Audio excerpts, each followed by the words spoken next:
Hello, everyone. Welcome back to Spar&Brawl. I hope you're having a decent day and Happy New Year. So, we're back with the first episode of the Progressive World for this year. And starting now, we're going to be numbering these episodes for better or for worse.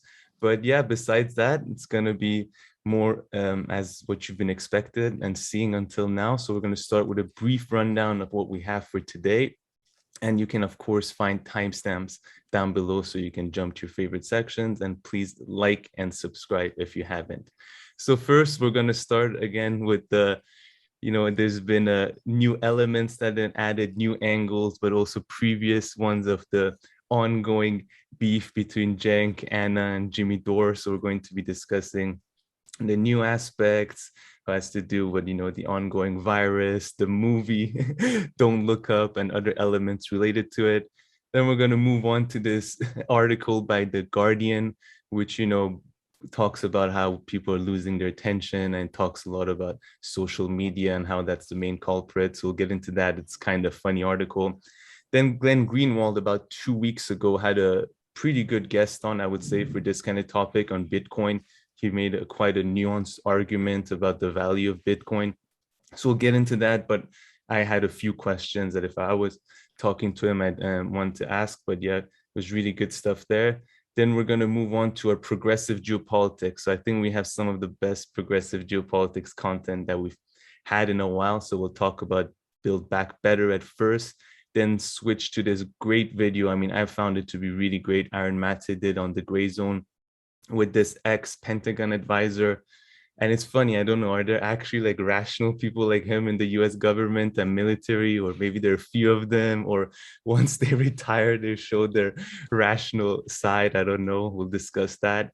Katie Halper had Rania Kalel, sorry.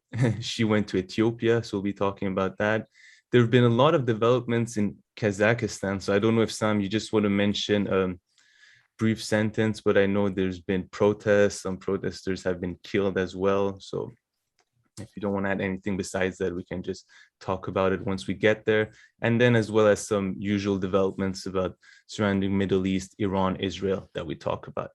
Then after that, we're going to move to our quick hitters section. So bunch of little progressive from the progressive world YouTube kind of world stories that we're going to be talking about. So Chris Hedges and Kyle Kulinski had some nice back and forth. We talk about that. Thomas Frank was on Useful Idiots, which was one of Matt Taibbi's last episodes. We'll discuss that. And then, of course, to switch to Aaron Maté, great replacement there, I guess, if you ask me. Katie Halper also did a New Year video with Jamie Heck.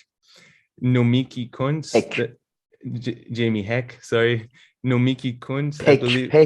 Peck. Oh, sorry, Peck. Thought you said Heck. Nomiki Kunz. Again, I'm not sure if I said her name right. I watched one or two videos with her, and they talk about the whole YouTube world also on criticizing this person and that person. I didn't really know her too much from before, but watched one or two videos, so discussing that. Breaking Points had a poll that I believe I'm not the only one this time who found this poll to be kind of pointless in every single way possible, but maybe others would find it useful. So it's a funny one, but there's also the main comment under that poll kind of, I think, backs my take. But then Breaking Points had a much better segment on Patton Oswalt and his apology for having taken a picture with Dave Chappelle and having been friends with him, Patton, for having been friends with him for 34 years, which, is just absolutely ridiculous.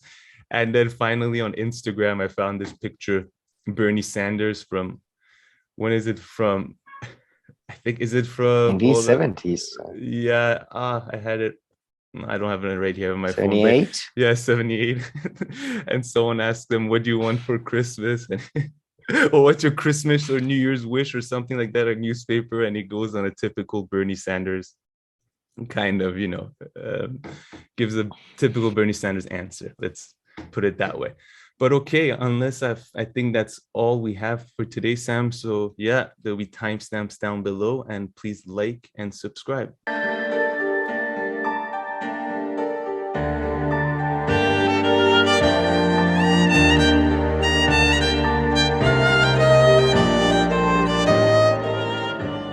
All right, Sam. So let's get this party started. So we've decided to do a little bit of chit-chatting Sure. in the beginning of the episode. So I hope we don't bore you guys too much. But as I mentioned, timestamps are down below so you can jump. I think it will also help us to get into the flow of it. I've come to realize that sometimes the first story isn't as good as the other ones because we kind of just go straight to it. So Sam, how are things? What have you been up to? I guess I don't know what else to Yeah. say. Let's talk about the new year, I suppose. So last year ended, Yeah. that's one thing, and then new year started. What you been up to? Well, I've been watching a lot of shit, and I watched Righteous Gemstones. They're Righteous Gemstones. It's fucking fantastic. It's a really fantastic um, show. So that's what I've been up to pretty much. Well, I guess I mean I think people could probably tell from my last few videos that I've been on this kind of pretty long, extensive holiday, you can say, like visiting Trip. yeah, visiting my wife's family in Brazil, and I'm still here. It's coming to an end. We were planning on flying back earlier, but we couldn't change our flights. Well, we could change our flights, but the cost was ridiculous. And yeah, and I think I've been responsible for like half of aviation's emissions during this This time during period. this time period. And Yes. it just makes it clear how like only like I think it's like 10% of the world's population based on this 2018 um, statistics have took a flight in 1 year. So only 10% of the world's population. And you can kind of see, yeah, this the same people always traveling around and responsible for those To like you.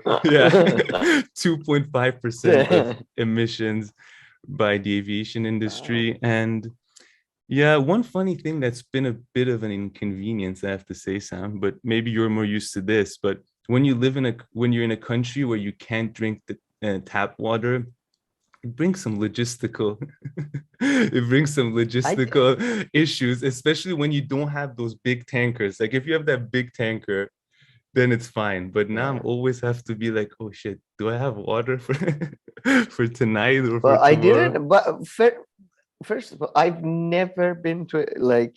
No, I have actually been to a country, but in like like in Iran, in Dubai, in Turkey, in all these countries, you can drink tap water. From what I know, in Dubai, I don't know actually. No, in In Dubai Dubai, you couldn't, you definitely couldn't, but but in Brazil, that's surprising to me. yeah, no, in Brazil, It's rained like yeah, I guess monsoons. And, I mean, it's not apparently the worst thing ever, and you can have some, but I believe everybody drinks tap water or has the little pumps. But in Switzerland, where I live, just tap water, and it's a great blessing if you ask yeah, me. It it's makes life really easy. And in Canada, of so. course, it was the same. In the US, it's the same as well. Yeah, same. Sometimes some people put filters maybe on the on the fridge thingy that you Mhm. have cold water coming out. But yeah, usually you can drink tap water. It's pretty cool. But in I don't know what you meant by you may know because more because about this. because in Iran, I remember clearly when I was a kid until like maybe the late 90s, early 2000s, only tap water. But after that, like kind of bottled water, It, um, that was was it was a introduced to my life. yeah, that's kind of like your air travel, which you disclosed yourself, kind of betrays our background. It has nothing to do with the quality of tap water. It's about the bourgeois lifestyle changing and all Really that. I think. At interesting. least. Yeah, But yeah. I'm in pretty. There is a great documentary about Evian and how they started marketizing water and bottled water, and now we know from some studies, we don't know for sure, but some studies are showing how actually could be dangerous because of plastic packaging and all that. Mhm. So I think it had more to do with bourgeois lifestyle and mineral water and nowadays there's all these oxidated. It's Yeah. like they put more oxygen in it, which is, I mean, I'm not no scientist, but it does feel a bit dodgy, the whole science of it. But yeah, I think that's more to do with that. Yeah, I mean, so someone can correct me about Brazil. So maybe you can drink it more commonly. And yeah, maybe it is in fact exactly what Sam is saying. But I mean, in Europe and Canada and stuff, I know at least for sure you can 100,000% drink tap water, and especially in Canada, there was this company, Dasani or something, and one of the main things about it, Dasani. yeah, I think it's true. Dasani is Coca-Cola. Yeah, If I'm not, Dasani is Coca-Cola. Aquafina is Pepsi. and I believe I remember people used to say that's literally tap water that they just put in a bottle and sell to you. It's like, yeah, Evian, I think, was the same. Literally. Yeah, it's idiotic. Anyways, But yeah, and but then yeah, you that's wow. That no, I had no problems with water. Actually, I've been swimming a lot, so that's nice. I not only know, I feel like we are both just disclosing how we are fucking up the environment basically, and using way more energy than we yeah. are. So yeah, I'm just But soon I'll be yeah, and back. sauna. Nice.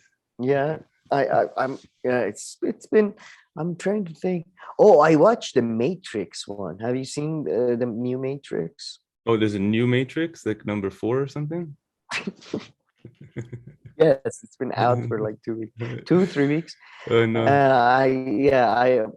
Yeah, it was terrible. It Oh, was okay. yeah, it had some good ideas in there, I think, thrown in there, but it felt really cartoonish as well. It was Hmm. really badly for Wachowski's. I was very disappointed at how badly it was. Like, it felt really so unoriginal considering. Anyways, it was very disappointing. So similar cast and like directors and that kind of stuff. So it wasn't like a uh, Keanu Reeves and Carrie Ann Moss, the main actress.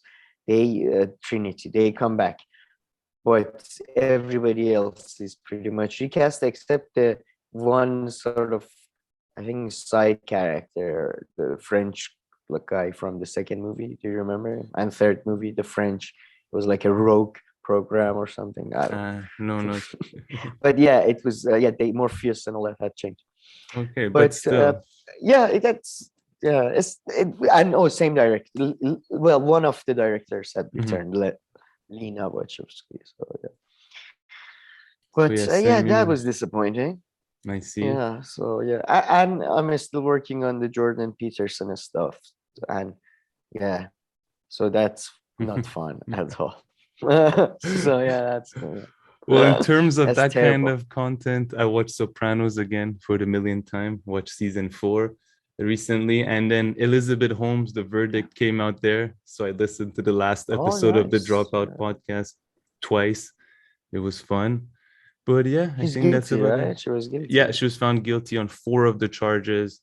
And yeah, we can talk about, I think today's podcast is going to be really long. So maybe next time I can do a little thing and tell you what can happen next and stuff, because they're waiting with the sentencing and, she can appeal. Appealing and all that. Yeah. So she might become an Yeah. informant a bit if she wants, because there's still her partner, right? Her former partner who's going to be facing trial. So maybe she'll Oh provide yeah, some. yeah, I I mean, they forgot. were kind of, people were saying that could be a possibility. Of course, we don't know what's going to happen, Yeah. but she could provide some information. But all right, Sam, let's move on to Cenk, Anna, let's Jimmy Dore, and yeah, kind of our first Yeah, sure. story. So there are a few videos. I mean, one of them was, I think, from a week or two ago, and Cenk and Anna had this other host on who was kind of sitting right in between them. It, I liked. Did you, by the way, did you watch the video that caused the Rugged Man to be invited on the Young Turks? His No, video with the Rugged Man, with Tim Pool. no. Oh my God, that's on itself is just a fantastic video. Tim Pool, do you know Tim Pool? Yeah, He's yeah. I don't know. By the way, why does he like? A lot of people were balding wear hats, and all that. But I don't know why he does this. Just it makes you look like a penis, man. Don't do that. It genuinely makes him look like a penis. But anyway, but yeah, he's like losing his shit over the fact that he's been. It's the funniest thing. He feels like he's been racially, like unjustly. Uh, he's been racist upon. Is that? Can you say that? I don't I know. don't know. He had clashes with racists, at airports, and then the rugged man just dismisses that because it's ridiculous. He looks just like a average white person. Anyway, it's that video on itself is quite funny, Oh, and so that's why he got invited. So it's like Young Turks are basically they're doing segments about their beefs now, people who yeah. they have beefs with, or they don't like. It's quite odd. I see. And okay, really sorry about this internet issues, and it might actually prevent us from doing the full podcast today, but we'll see how it goes. So yeah, they invited him based on that and the beef that he's kind of, I mean, based on everyone's beef, I guess, with Tim Pool. So they found a good person to invite on their show, I guess. Yeah. I guess. I mean, it was, I mean, I haven't seen the full show, so I'm not quite sure if they discussed real issues or not. But it seemed that, they invited him to make fun of Tim Pool, which is fair enough, Yeah. There's a lot of material there, again, especially with the hat. It's just, he looks like a South Park character, basically. He looks he looks like Cartman as well when he gets angry. So the whole thing is just really fun. But but then he made the mistake of trying to like bring truth to some other people, like between Jimmy and these guys. And then I mean, you go ahead, tell them what happened. So I want to say, so he's like, why can't you guys just be friends? And then like Cenk and Ana just like blow up. And then, I mean, two things that just stood up for me. One is that like Ana says that, no, I won't. This guy has been sexually harassed. He sexually harassed me here for years, right? Every day. Every day. She said, and sometimes I don't understand how, if how you can make such a statement like that and not like follow it up. So I mean, if that's what happened, and Cenk was your boss, you saw that nobody did anything about it, actually he was friends legal with them, then I mean, exactly. So have there been investigations now? Like, if that is true, I'm concerned for the other people now, females working at Young Turks. Are they also, have things changed? I mean, you just throw this bombshell, like huge thing there, and fine, maybe back then you couldn't do anything about it, but now have things changed, like not addressing it whatsoever. And of course, what Cenk says after that is just like, we'll get to that. But it was such a every day, it was such a harsh allegation. It kind of undermines other allegations even more than they're already undermined. But Cenk loses it, and he calls Jimmy the B word a couple of times in a way. He's very much, it seems like with Joe Rogan, with Jim, he wants to do a fight. He's really interested in an actual physical fight. That's what it seems to me. But he's so funny. He just gets red and starts shouting. And that's, I mean, you hinted at the second thing that kind of caught my attention, is that, your co-host makes sexual harassment allegations, and right away you followed up with the B word. I mean, I guess we can debate what that word, is, how, how good it is, how bad it is as a word. But at least also Cenk at least is fully transparent. So I appreciate that. He didn't try to say a word like, so this kind of criticism couldn't be made. At least kudos to him for being fully transparent and just going straight away calling him the B word nonstop. It was quite funny. But it was it was a quite intense. It felt, I really felt bad for the guest, the rugged man, because he was like, you just met. It was like being at a family gathering and trying to, like there's an aunt and an uncle that don't like each other. You're trying to mend, things, and then it just goddamn explode. You know what? Let me tell you the whole story. Oh Jesus Christ! No, thank you. So it was quite a.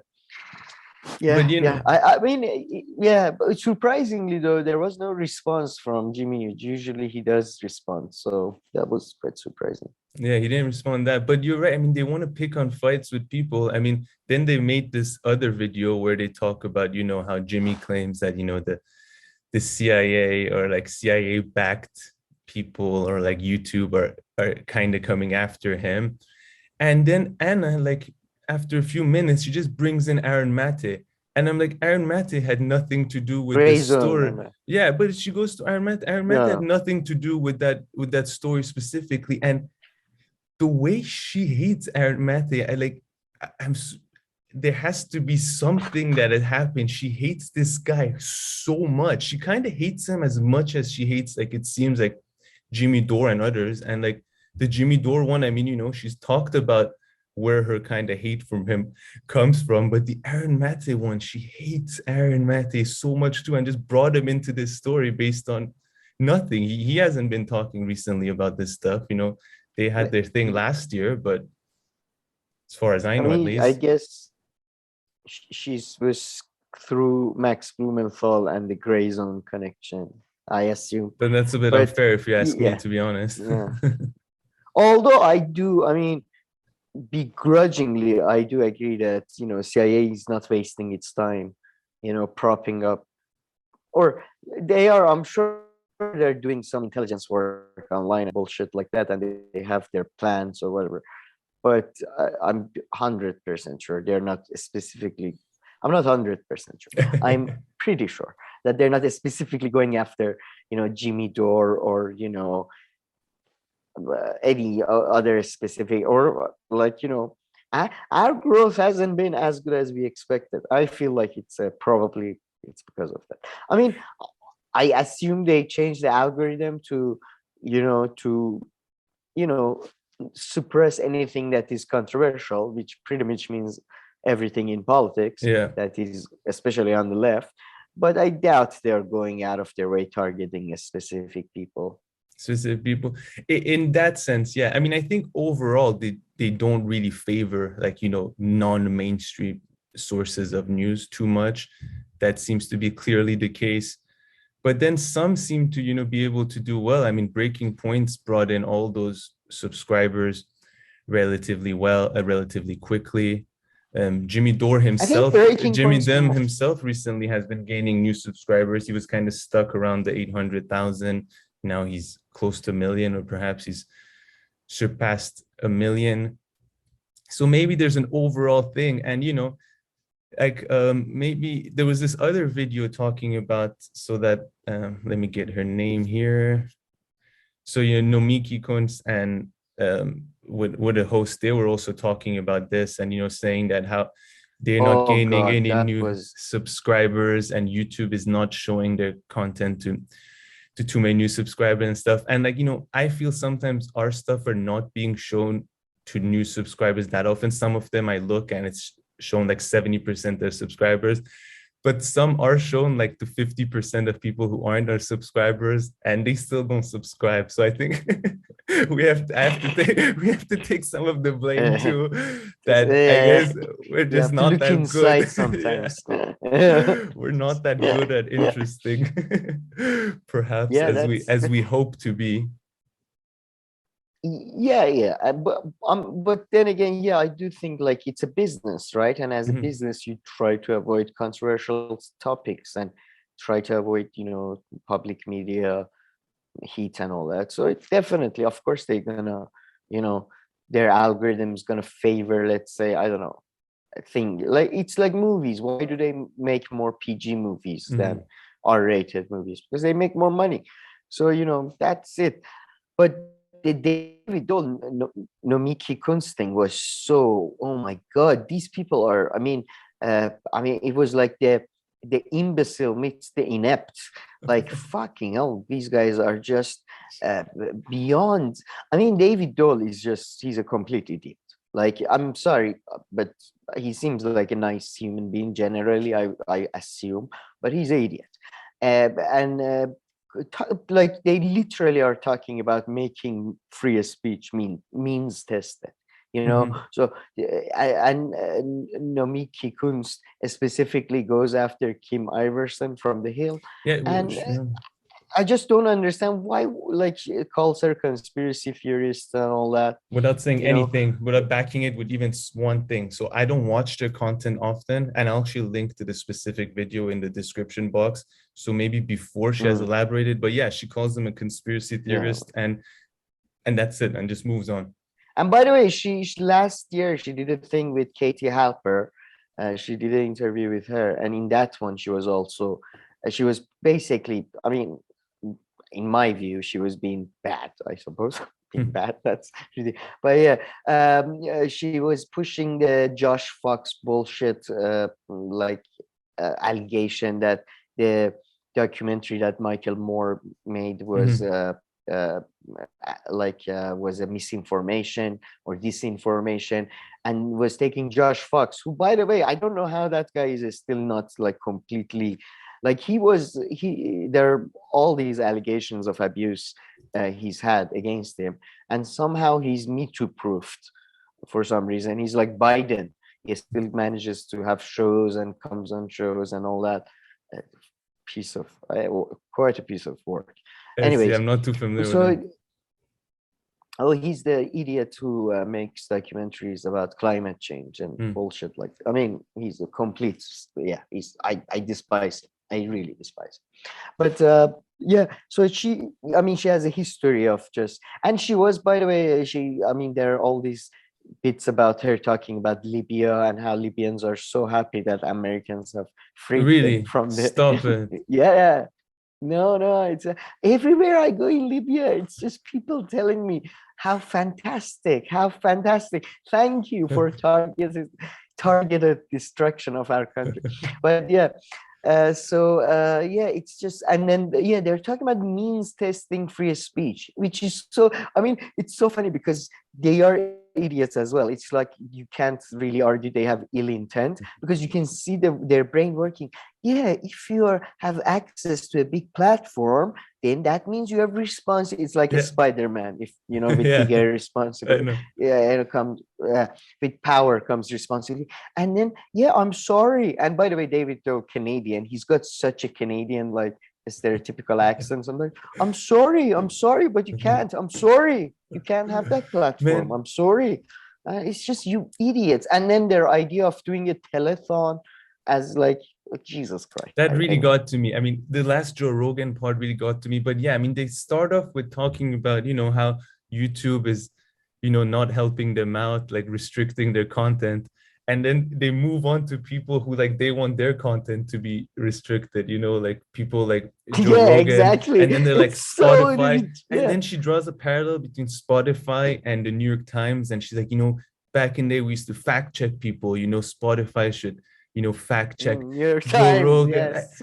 But I mean, you know, you're allowed to be wrong. You know what I mean? Like, it's not, you're allowed to be wrong. And Joe Rogan, whatever he says, I mean, he's shown it. He believes what he says. So he's allowed to believe what he wants and be wrong as long as it falls under the overall free speech kind of framework that the US has had for a very long time. The guy is allowed to be wrong. I mean, you're allowed to be wrong. It's not, and having a platform does not give you a responsibility. That also I totally don't, you know, agree with. No, but it's more than just being wrong. Look, there are things you can be wrong about, hard facts, right? But when it comes to goddamn politics and when it comes to economics and social sciences, it's mostly soft facts. It's mostly interpretation of facts, right? So like there is no wrong and right on a lot of issues. It's just you don't agree, fundamentally don't agree. And that was the worst thing about that video. It was, don't you get a whiplash from just suddenly talking about how YouTube is restricting your videos to talking about how YouTube should restrict other people's videos? It's just like, you know, how do you do that? It's just you must have snapped some. It's ridiculous. I mean, they're just so ridiculously transparent that it's. That's why I don't think they have any ill intention. They're just complete imbeciles, like genuine imbeciles. But yeah, it's. I mean, it's again, yeah. I think you're right that, of course, first of all, you can be wrong. Second of all, it's just there are lots of issues that you're gonna have disagreements. And sadly, I mean, I would love to live in a world where people agree with me, most people. But it's not gonna happen, guys. Get over it.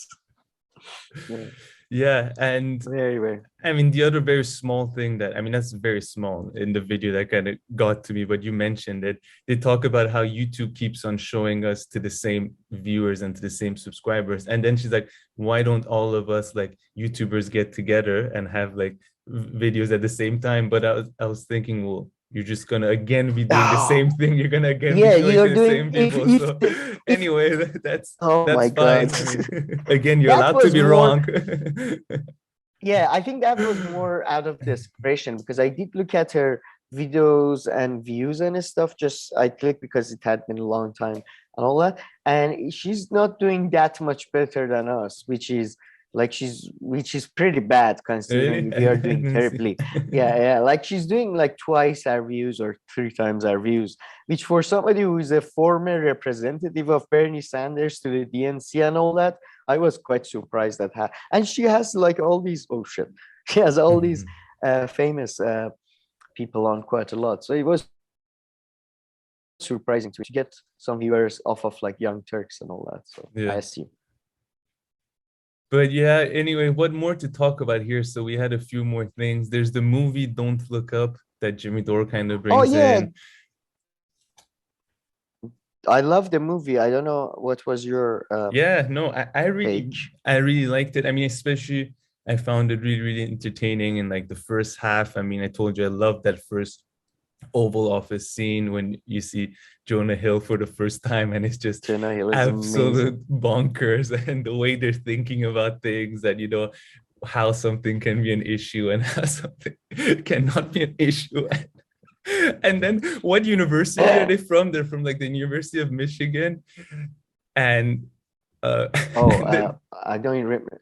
Oh yeah, yeah, it's like a it's not a it's not an Ivy Ivy League League. university. So So yeah, Jonah they're Hill's like, like, whatever. And then like the person who's like in charge of, the government person who's with them, who's like in charge of the like, defense, uh, a space defense, yeah, head of a yeah. space defense, something. So he's like, oh no, they have a really good program in this area, and he just like completely Yeah.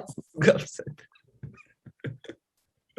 No, but it's It's really so good. good, And I man. mean, and you see, I mean, Leonardo like changes throughout the movie, kind of like the fame and stuff as Sells out, yeah, and get to yeah. him and he comes back.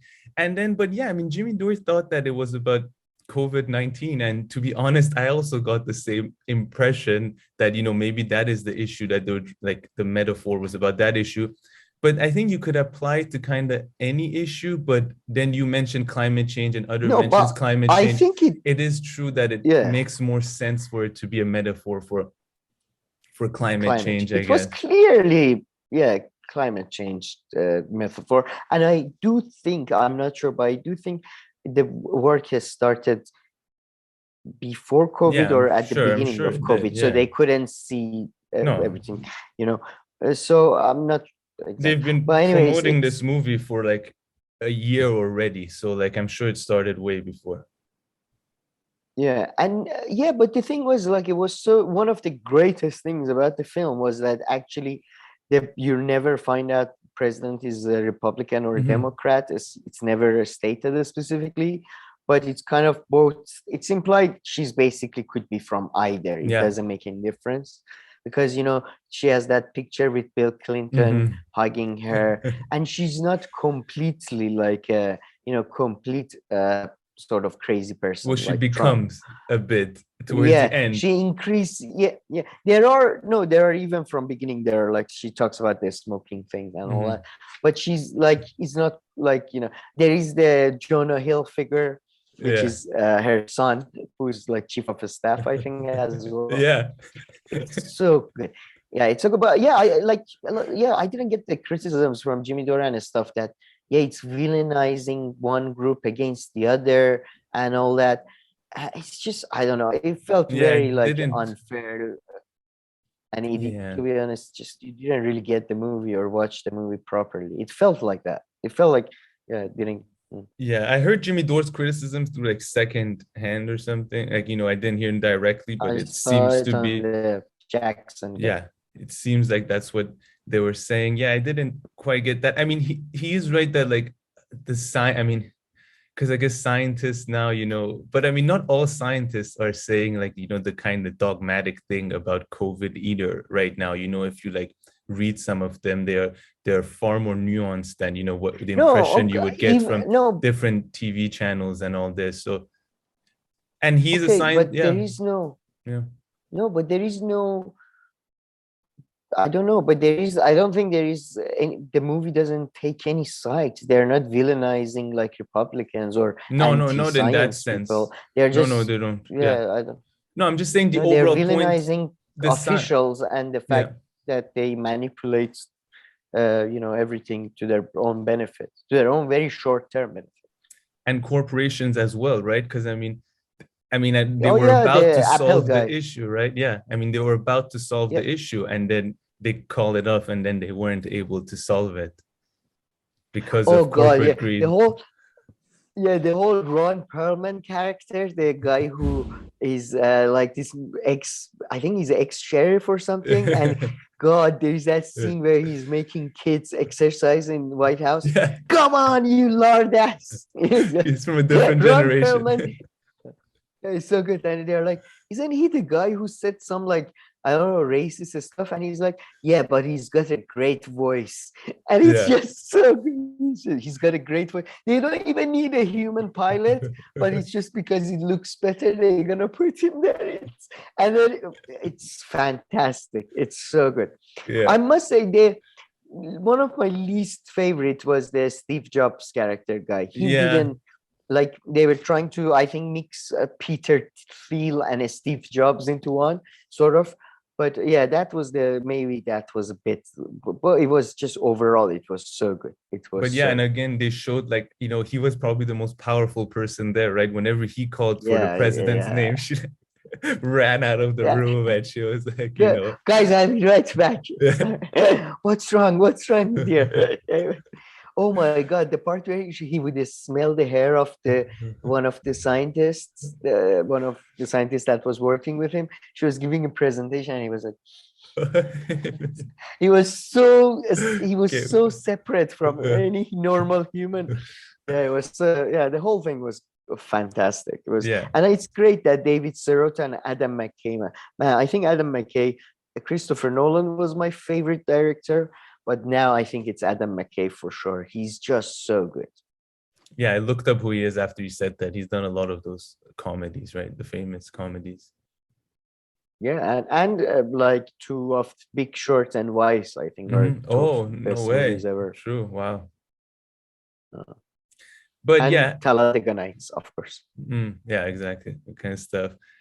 But yeah, I mean, the only thing I would give like Jimmy Dore based on a little bit what I heard is like, yeah, they make the scientist is the hero in the movie, which again, I mean, I don't know, are we supposed to vilify all scientists, like, all scientists, bad people and stuff? So I don't really get that. I mean, again, protagonist does not equal hero. They're not supposed to idolize every protagonist in a movie. He's a protagonist. He's a character. He has flaws. I think he has good bits, and what I mean, not just him, the scientists that work for the Apple guy or whatever, the tech guy, I mean, they are sellouts, aren't they? They and are he bad does scientists. sell out, so it's not, I don't think it's this portrayal of an idolized scientist who's a protagonist.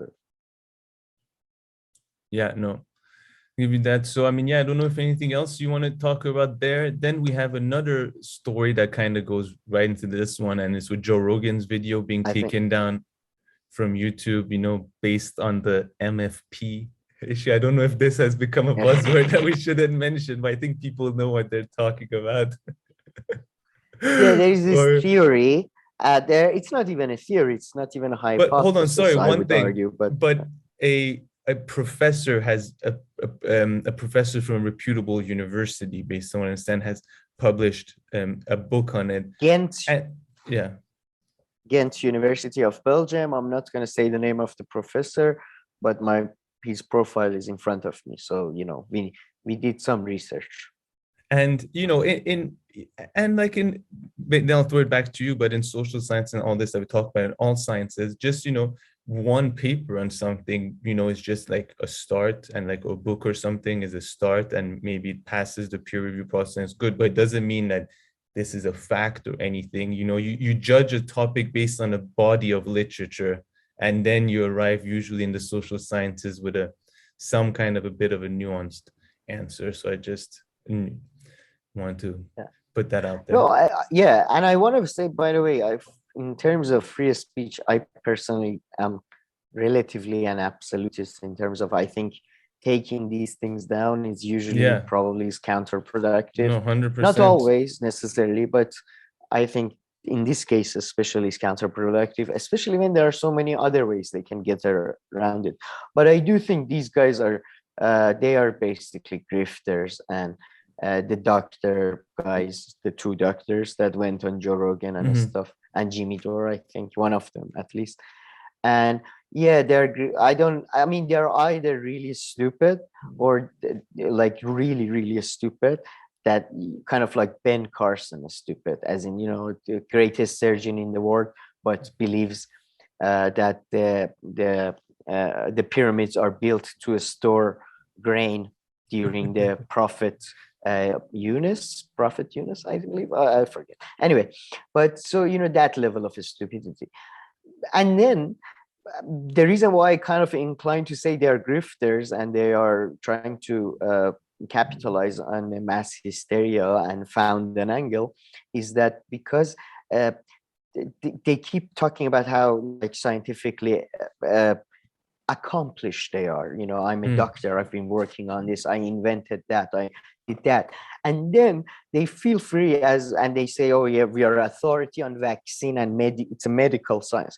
But they feel completely comfortable suddenly connecting that, segueing that into talking about how society operates, how mass society operates, how media operates, how in 1930s and 40s, what was happening in Germany, and the reasons for the rise of, as you mentioned, the reasons for the rise of nationalism in 1930s Germany are extremely complex, highly contentious, and have been, like, they're still debated by liberals, leftists, conservatives, all these different, and there's disagreements within them, but they feel completely at using a hypothesis, or a theory, because it's got a book, I suppose, of this guy who's a psychologist from University of Ghent. And it's just, he's a typical, again, like I call them Jung, and it just comes from this tradition of the theories that you can basically brainwash 20 or 30% of people through the use of media and fear mongering, which, by the way, it's not, everybody knows you can fear monger among the people. It's not, well done, Sherlock, everybody knows that. And then they just add some bullshit scientific words, and 20 and 30% of society obviously can be. So they gave this vague sort of percentage that you can obviously confirm with bullshit studies. You do a study of 100 people, and then you can obviously get 20 or 30%. You can obviously easily manipulate. It's so idiotic. They're talking about, there is some hysteria in the media, and they're trying to pathologize that into something more, which is the typical of modern psychology. It tries to pathologize everything. If you're not within that, if you're not exactly like the normal that is defined within the consensus, they try to pathologize that. And these guys have found the grift to pathologize some hysteria and some overreactions, in my view, to the pandemic. Full disclosure, I only found out about the story yesterday, so I didn't listen to the Joe Rogan episodes. I didn't do what Sam when I looked up, but I did watch the Hill section, and the Hill section had a debate from both sides on it, and also she played Kim Iverson. She played a clip from where he kind of explained it. And when I first heard it, to me, it also, it wasn't the craziest thing. Like, to me, it sounded like he was explaining kind of conformity in a different way. Yeah, That's what I got out of it. So for me, it wasn't like exactly. too insane, and it wasn't something that, yeah, it only applies to right now. I mean, there have been other things, the war on terror and all this, and other issues where I've seen the same thing, and to me it just sounded like a different way of talking about conformity. But then again, really, I just watched these one or two small videos and saw that short clip. So I haven't read his book and all this, but I mean, it seems to be like something that they came up with, right? So there isn't necessarily a body of literature to go to look at either, right? There seems to be one book by the guy I mentioned from University of Kent. There seems to be one book about it, if I'm not mistaken. He has content on YouTube, explains his theory in details and all that. People can find that. And yeah, it's just, I mean, another thing that it really sort of made my antennas go up was one of them was on Joe Rogan and was saying that, they hired, he was talking about LinkedIn or some bullshit that he got banned from or stuff. And again, I reiterate, I think it should be all these, like social media should be nationalized and public ownership and complete freedom of speech. So that's my view. But then he says that I got banned, blah, blah. And then they hired this woke writer to write about me, and this person who used to exclusively write about woke stuff, and it's kind of implies that this guy was trying to do a hit piece on him and all that. And then later on in the interview, he talks about the tweet that CDC or World Health Organization put that guys don't use horse dewormer. You all, Yeah. They put it in a rural Southern American sort of you all sort of thing. And then he was like, and that tweet was so offensive. Let me tell you, Joe, it was so offensive. As somebody who comes from rural Virginia, I was so offended. Oh, please get over yourself. As if like there has been like 600 years of exploitation of rural Virginians, and come on. And then you complain about woke writers coming after you. Yeah, exactly. I mean, that's level. the I mean, hypocrisy I there think, yeah. It's just I think that's going to be the theme of the episode, like Anna Kasparian calling out Aaron Maté for like sitting with mass murderers, somebody who famously interviewed Madeleine Albright. This guy, it's just everybody seems to be so I don't know. Can you not see your own biases? I mean, I talk about a lot of things that maybe I should do more research on, but at least I do know I am biased. No, exactly. I mean, that's why I was also pointing out on how much I've read or heard about this issue. But I mean, I guess we all have blind spots that we sometimes don't see, and I'm sure our viewers can also point it out to us. I mean, to be fair, I do think I am perfect, as close to perfection as God intended. But well, towards the end of the segment, we're gonna talk about someone who definitely isn't perfect, and maybe this person is suffering from whatever you want to call it. But we'll get to that person. But before that, I think that's true. There's also Steven Pinker who did who had an article out that you kind of wanted to mention. And before that, it kind of just reminded me of one thing. Steven Pinker was on the Joe Rogan show, right? And so mainstream media and others, they make these huge criticisms of Joe Rogan. Joe Rogan this, and he has these guests and they talk about this. And yes, Joe Rogan has perhaps, I don't know what the numbers are, I don't know what they are, I'll say 10%, maybe it's more, maybe like 10%, I would say it's less of its guests don't go on other mainstream places and things like that. But people like Steven Pinker and a lot of these people, they go on all the way to the BBC, so I just find that a bit ironic. There are no, it's actually, Joe Rogan is usually boycotted, really. And Steven Pinker is somebody who is really involved with this whole free speech. Sam Harris, he's always been part of that sort of circles. So I guess he's not very surprising. But yeah, But you're right. I no, think yeah. most of his guests are, Sanjay Gupta. I don't know that. Yeah, exactly. That's my point. I mean, a lot of his guests are completely people who are accepted in the mainstream world, let alone like on other areas on YouTube and things like that. He doesn't it's not like he has, what's his name, that crazy guy every other day, Alex Jones. Alex Jones, right? I mean, Yeah. Like, how can you? But it's yeah. I mean, to be honest, this thing is a bit more than just a Steven Pinker. It's a bit.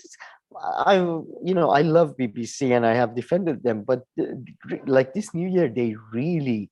What the hell are you guys doing? I don't know who's the programming head or what's going on, who's doing the bookings, because the week that Jeffrey Epstein accomplices trial came to end, Ghislaine Maxwell's trial came to end, and she was found guilty. They suddenly brought Alan Dershowitz, former lawyer of Epstein, who negotiated the sweetheart deal for him. They had him on as a sort of a neutral, law expert. Please tell us. And Alan Dershowitz showed up with his and his ugly fucking face, and just spouted some bullshit. And I mean, he does know law. I don't want to take that away from him. This evil skeleton. Anyway, this evil pervert.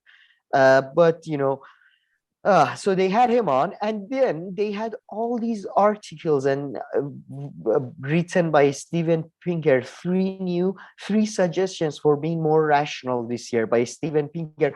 Like pretty much everyone, like, are you next? We're gonna have like a article written by Bill Clinton, then we're gonna have one by Ehud Barak. Like everybody that's connected to what was the guy who owned what is it, Victoria's Secrets? Like he's gonna write article. Like, why are you doing it this week? Just chill out, whoever is doing the booking. Even if you are try to why do you think they do that? Like, I mean, someone must have brought it up, but I mean, what is the reason? I have no idea. Maybe they're thinking that the Maxwell thing is over. I don't know. Maybe there are things that. So let's bring in everybody involved in the case to keep it alive. No, I think it shows the level of the incestuous and limited pool of the leadership at the moment, pool of the elite at the moment. That it's just, I don't know. There was no other law expert than Alan Dershowitz in all of America. I mean, it was the most ludicrous thing. Alan Dershowitz, the guy he's a proven plagiarist. He's defended, like his whole life has been defended basically wife killers, and he still gets media. I don't get it. I really don't get it. No, but I mean, Pinker at least has some. And then we get to there was that 3 suggestion to be more rational article, and that article, I just went on about how I hate the conspiracy theories and and all that, and I talked about I believe there are some unfounded conspiracy theories, but then you have this guy who's basically sort of indirectly been involved in one of the most conspiracy sort of involved cases of all time. Then he comes on, and there is a video attached to this article on BBC, and which is all about how, guys, your brain is making patterns. Conspiracy theories are not true. Look into my eyes. Look into my eyes. Look into my eyes. Look into my eyes. Conspiracy theories are not true. Well, it's like, if you're a conspiracy theorist, like this coming out, it came out like a day after Ghislaine Maxwell's trial. Guys, it's all in your head. The patterns. We're pattern-seeking creatures. Don't worry about it. I'm not involved. I'm not connected. Is doing the whole, look into my eyes, look into my eyes. You don't believe? It's just, Jesus Christ, like, guys, you're not helping your case. Which, by the way, I do think most of the conspiracy theories are actually rooted in human powerlessness. And when you are powerless, you come up with these over like structural theories. And I think actually Marx's most enduring contribution to us is the fact that he gave us tools to sort of demystify sort of bullshit. So de-conspiracy theorize, is same as demystify in my view. So I think it comes from that. And activities like that by BBC that why are you doing this? Like, why are you bringing Alan? This is like helping everyone. Although I do believe, by the way, Jeffrey Epstein was probably involved in state like agents, intelligence services and all that. So that's a different thing from the other theory we talked about regarding the virus. I just don't want to even which I, don't like to. No, I mean, the mainstream media, they know how to do it. I mean, Bill Clinton has pictures with him and everything, and, they're never going to go after him. So they just. Yeah, but at least CNN didn't bring Bill Clinton the day after Ghislaine Maxwell's trial. So, okay, what is your view as a former president? What are you doing? Just bring some other experts, in my view. Yeah. And then, the Steven Pinker article you shared with me, the first 2 points I had a hard time to read, but the third point I liked because he just, I mean, I don't know, I guess it has to do with being rational, but he was just pretty much talking about how we get into these debates, and when we treat debates as a sport, it's just to, bring the other person down, and then you'll feel good about yourself, but it won't advance the conversation. So I'll give him there. He made a decent point there. I think the article as even the video, if it wasn't Steven Pinker, somebody was saying it, I think it was quite good. I actually agree with the science behind the thing. But the problem with people like Pinker, and I would argue even Mr. Noam Chomsky, who are, they're opposite of each other on many issues, but they are, in my view, empiricist and positivist. So at the end, they come to the thing that, guys, we can come to a rational conclusion or to a concrete facts. And I think in most cases with social sciences, history and economics and all that, you can't do that. In cognitive, like brain and all that, maybe you can. But I'm not fully continental European sort of anti-positivist and all that, but I like to think more like I'm sort of in the middle. Yeah. And I mean, you can disprove a lot of stuff more concretely in the social sciences. So, but true, proving stuff becomes much more harder, especially when if you want to generalize it. Yeah, if you want to generalize it. And I mean, economists and classical economics, they've been trying to do that for a long time. And I think it's quite clear that no matter how well they think their systems work, there's always evidence that doesn't quite work out the way that they want it. Yeah, exactly. It's always sort of it always comes to an end. Yeah. And the video, you just mentioned the video a few times. The video, really, the topic was about how coincidences are much more frequent than you would believe them to be. So just because they just happen more often, and doesn't mean that there's like a pattern or one thing led to another. It's just that coincidences are much more frequent than some of us may think they are, right? I believe that was the main. Yeah, exactly. Yeah, it was about how your mind is a pattern-seeking mechanism. That was the main point of the argument. And I think so I don't know if you have anything else. I think the last thing about this segment is is this crazy teacher. So I'm just gonna read the headline and the first thing. So UN science teacher arrested for vaccinating 17-year-old student. A New York school teacher with no formal medical qualification has been arrested for allegedly giving a COVID vaccine to a student, say officials. So she's been arrested. And people, authorities are wondering where she got the vaccine. I mean, I don't even think that's the biggest issue. Mine is like, what was going through her head? And then, why did she think it was okay to vaccinate this kid? And apparently the kid wanted to be vaccinated, or he was like 17 and his parents wouldn't allow him to be vaccinated. That's what she's saying based on this article. Maybe there've been follow-up. But she says that the 17-year-old boy... statutory vaccination. He wanted it. The 17-year-old boy had reportedly wanted the vaccine, He was and they wearing filmed it, tank of tops. course. He was wearing tank tops, wife beaters. He was asking for it. Jesus Christ. And as people do these days, they love to videotape their criminal activities for one reason or another. You Someone kidding? apparently filmed it. Yeah, I mean, there's a picture of it. I'll put it on the screen. There's a picture and video. I saw that. I thought that was picture of the. No. I thought that was picture of the teacher. Video of the incident appears to show Mrs. Rousseau telling the teenager, "You'll be fine, I hope." It's just man. I think she might discount as assault. I assume she should be like. This is crazy. This is quite crazy. I admit some people are going crazy over. But they've been crazy. It's not new. I've become so one of these people that anything someone points out, I'm like, no, this has been happening forever. So I think I have some kind of craziness going on. No, you're right. You're right. No, but yeah, this is a very like ahistorical crazy, I suppose. Like this, like, you know, this is new because I mean, oh Jesus Christ! But I hope she gets some treatment or and maybe there's more to the story. Yeah, maybe there's more. If there's more, we'll talk about in our net podcast. Maybe she's a serial vaccinator, like going around. People are not paying attention, jabbing them.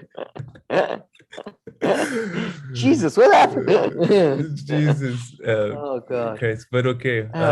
Should we move on to our Guardian article? Another crazy article. So yeah, I saw this article by Joan Hari. I think that's how his name is pronounced. And I knew this guy, but I did read the article before I found out who I knew him from where. And I'll get to his background. And he's writing in the Observer, which is part of the Guardian. But this article, I thought I bring your attention to the article. Did you see what I did? Good one. Yeah, it was pun. Yes, I got that. Even I got that. Yeah, I spent like 3 nights working on that specific joke. Yeah. So your attention didn't collapse. It was stolen. Social media and many other facets of modern life are destroying our ability to concentrate. So we need to reclaim our minds while we still can. So this is an article by John Hariri, who's arguing in this article that social media and, you know, Instagram, Snapchat, so social messaging services as well, I suppose, are destroying our attention. And in this quite long piece of work, which I really, really do not recommend anybody wasting their time reading, because I already did, so, you know, and you to an extent. I don't know if you read the whole thing. No, I read I had to skip some parts because it made me lose focus and attention a few times with the bullshit that was written. But yeah, I made it until the end. Oh, for fuck's sake, yeah.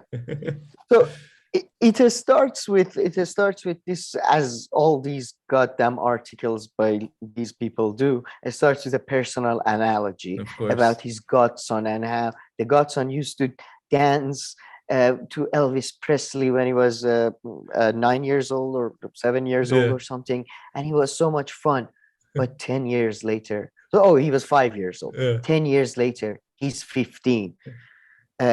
Adam was lost. He had dropped out of a school when he was 15, and he has spent almost all his waking hours alternating blankly between screens, a blur of YouTube, WhatsApp, and porn.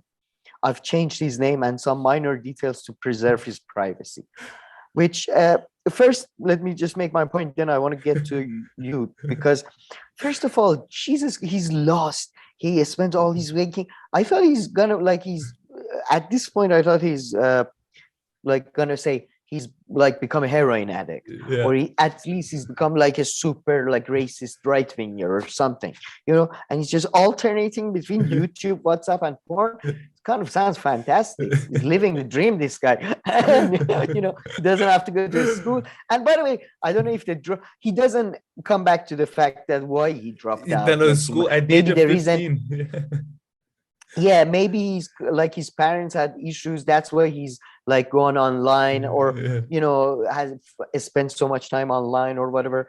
None of that it's the work of the great algorithm, the Yeah. great and all powerful algorithm. So, but you made a great point, which I didn't think of, but I think is fantastic. But I mean, I have a few points from just the first paragraph. I think the one that you're But no, referring this, to about the name, yeah, right? So he yeah, says that exactly. he I've changed changed his his name. name and some minor details to preserve his privacy, but he didn't change his own name, the author. So I mean, he's the author. So Yeah, anybody who knows him knows who his godson is. I mean, who cares if some stranger like me in a hotel yeah, room that yeah, can't exactly. everybody surrounding can know that this guy had these Adam is issues fucked. and job. Yeah. Yeah. I mean, you might as well not change his name at this point. I mean, might as well. I mean, this Yeah, doesn't help exactly. It's whatsoever. and by the way, he could have just said YouTube, WhatsApp, and other social Yeah. media, but he put the porn in there. So he's just, if he's still has any hopes of going to college and all that, he's pretty much fucked. And that But brings me to my second thing. Can I just focus on these first two paragraphs? Go ahead. First, he says that he had a freakishly intense obsession with Elvis Presley, right? So already maybe some could argue that this kid, perhaps was a bit too obsessed with some things and he wasn't. So I mean, if you're going with this article, that already comes up for me, right? The second one was the name. Psychology from far. Yeah, but I mean, if you're mentioning this already, then he dropped out of school, which is not mentioned. Then the third one, which is that, this article is all about social media, right? So I'm sure this person would have loved if their godson was, obsessed with Instagram and, Facebook and TikTok, the ones where, and the ones who are like being like singled out as the main culprits for the algorithm, like holding people and them just like looking at it obsessively. But the three that he points out, are YouTube, which there are criticisms about YouTube in the mainstream world. I'm putting myself in their world, but YouTube is not necessarily the one that's like singled out. It's more like Facebook and Instagram. They didn't have it.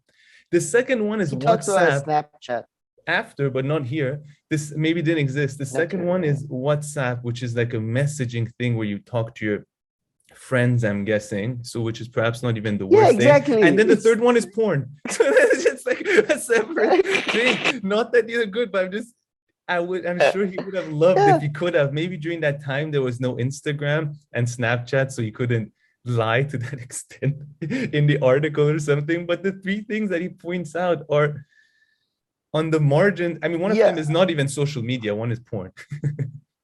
And the other one are YouTube and WhatsApp, which I would argue are different forms of social media if we're going to be a bit precise.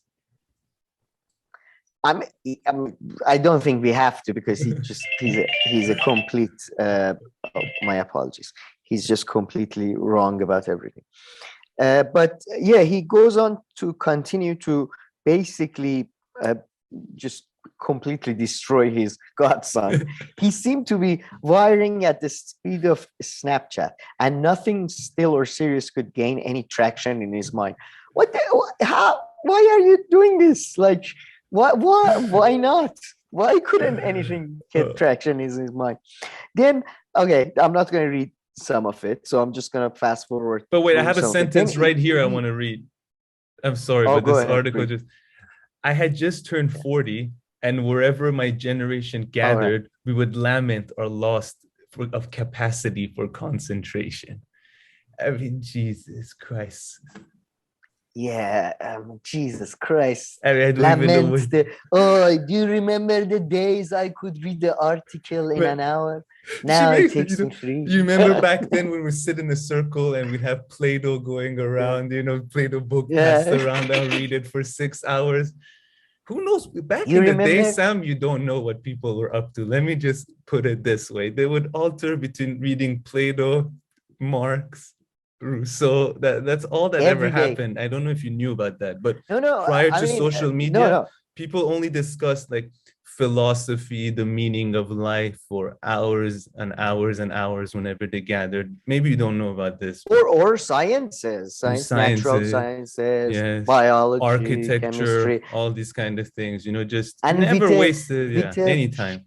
with a sharp focus, Yes. not just talking, Yeah. just or generally or stuff. Very specific cases studies were discussed in every. No, and the idea that, by the way, he's 40. Like, what back in the days are you talking? Like early noughts or late 1990s? like when everybody was on a chat room doing, what are you talking about back in the days? Chill the fuck out. But no, I'm gonna keep reading from it. But they keep go. Then they have this one day, is because he was obsessed with Elvis Presley. He promised to take him to Graceland, the sort of a theme park that is now Elvis Presley's house. And he says, just the way it's written like you're reading like Tolstoy or something. It's written with such a sad tone. Yeah. I still read a lot. Then one evening, as we lay on my sofa, each staring at our own ceaselessly shrieking screens, the screens are shrieking. I look at him and felt a low dread. Adam, I said softly. What are you, Tolstoy? Let's go to Graceland. I reminded him of the promise I had made, the covenant they had made. I could see that the idea of breaking this numbing routine ignited something in him. But I told him there was one condition he had to stick to if he went. He had to switch his phone off during the day. He swore he would. And then, like, obviously, as soon as they get to the airport, the kid is like, fuck you, I'm just using my phone. No, but thanks for the free trip. Apparently when he landed in the plane, he turned on his phone, right? And I would argue it's irresponsible if you land and you don't turn on your phone, to let your family know that you've arrived safely, or see if the world hasn't ended in the past 6 hours you were on the plane. I don't know. Exactly. No, and by the way, I don't come from a culture. We don't have gods, we have similar to God's fathers and stuff, but it's not, I don't know. Do people have such close relationship with their godchildren? They go on trips and, anyway, the whole Some thing do, they could weird. be related. He doesn't point out if they're related. No, he doesn't. He just says godson. Yeah. But I guess, you could be uncle or something. Yeah. I mean, he doesn't mention his address. Thank God. Yeah. And then it continues this sort of, as if describing like, like the book Shining by Stephen King, like he's describing the mansion there, the hotel. When you arrive at the gates of Graceland, there is no longer a human being whose job is to show you around. Oh, what a sad loss. That nobody's forced into sort of serving you like a slave. This is the door, please, red carpet, please. Oh, my sir. You're handed an iPad. Oh, you put in a little earbuds and the iPad tells you what to do. Turn left, turn right, walk forward. I mean, if the guy was there, he would have done the same thing. You do realize anyway. In each room, it just goes on and on. But then it gets to this. This is the really fantastic part I really wanted to see. He comes across this couple, and the guy says, "Honey," he said, "this is amazing. Look." He waved the iPad in her direction and began to move his fingers across. If you swipe left, you can see the jungle room to the left. And if you swipe right, you can see the jungle room to the right. His wife stared, smiled, and began to swipe at her own iPad. I leaned forward. "But sir," I said, "but sir," this is like, give me more food. "There is an old-fashioned form of swiping you can do. It's called turning your head. Because we are here. We are in the jungle room. You can see it, unmediated. Here, look." And yeah, this guy is the type of guy you really try, like whenever you're on a tour, on a trip and stuff, Yeah. you try to avoid as much possible. Like, man, I don't really thank you, but Yeah. don't talk to strangers. Don't talk to God. Like, yeah, it's just so full of themselves. I mean, I don't know if you want to read more, but I want to make like a serious yeah. I wanna. comment. I Okay. really want to read more. Okay. Yeah. No, look at this. Look, I said, don't you see? We are actually there. There is no need for your screen. We are in the jungle room. They hurried away. Of course they did. They were freaked out. Someone call security on this guy first of all. Get away from me. Too intense. Yeah. And then he goes on that the kid basically broke his promise at every stage of the trip because, you know, he was a normal human being. He wasn't a psycho like him. Yeah. And then he realized that he wasn't angry at the kid. He was really angry at himself for not having the concentration. So he goes on a fucking tour of the world, basically.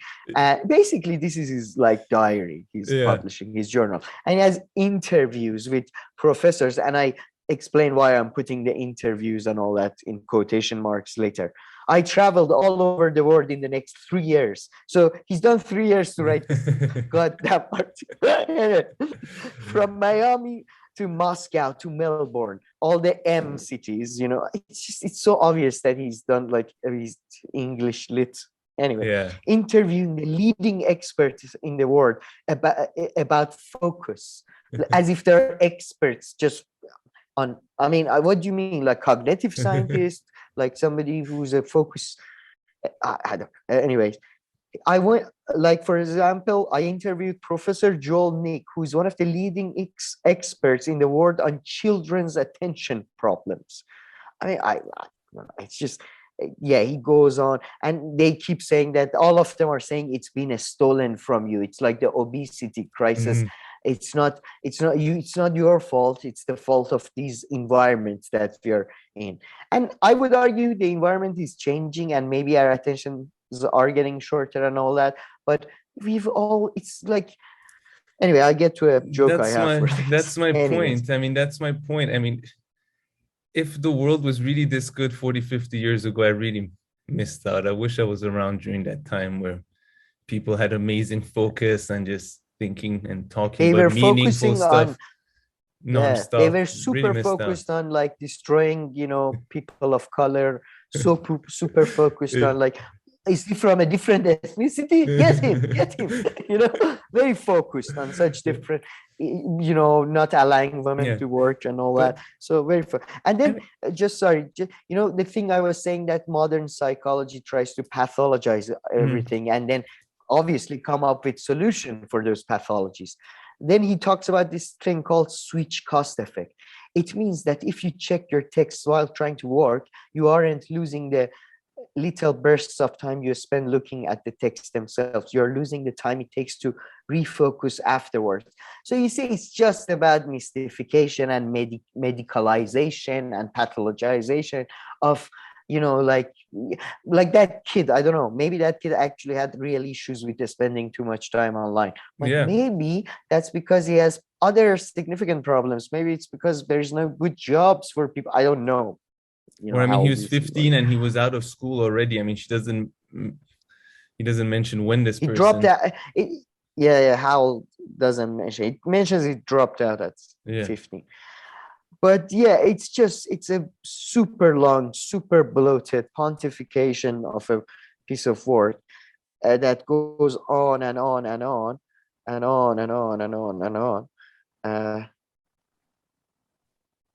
And then he compares the movement to the feminist movement, and he says that we have to come together just like the feminist movement did and ask for change and, you know, all that. But he, by the way, not very specific. Does he want the companies to be broken up, change their algorithm, become nationalized, become regulated? What is this for? Now, we get to the very end, and his conclusion is basically come together and fight out. We get to the end, and this is what's written. The above is an edited extract from A Stolen Focus, Why You Can't Pay Attention by Joan Harry, published by Bloomsbury on 6th of January. To support The Guardian and Observer, order your copy at guardianbookshop.com. Delivery charges may apply. Now, if you have any comment on the piece, go ahead. And then I want to focus on the author itself.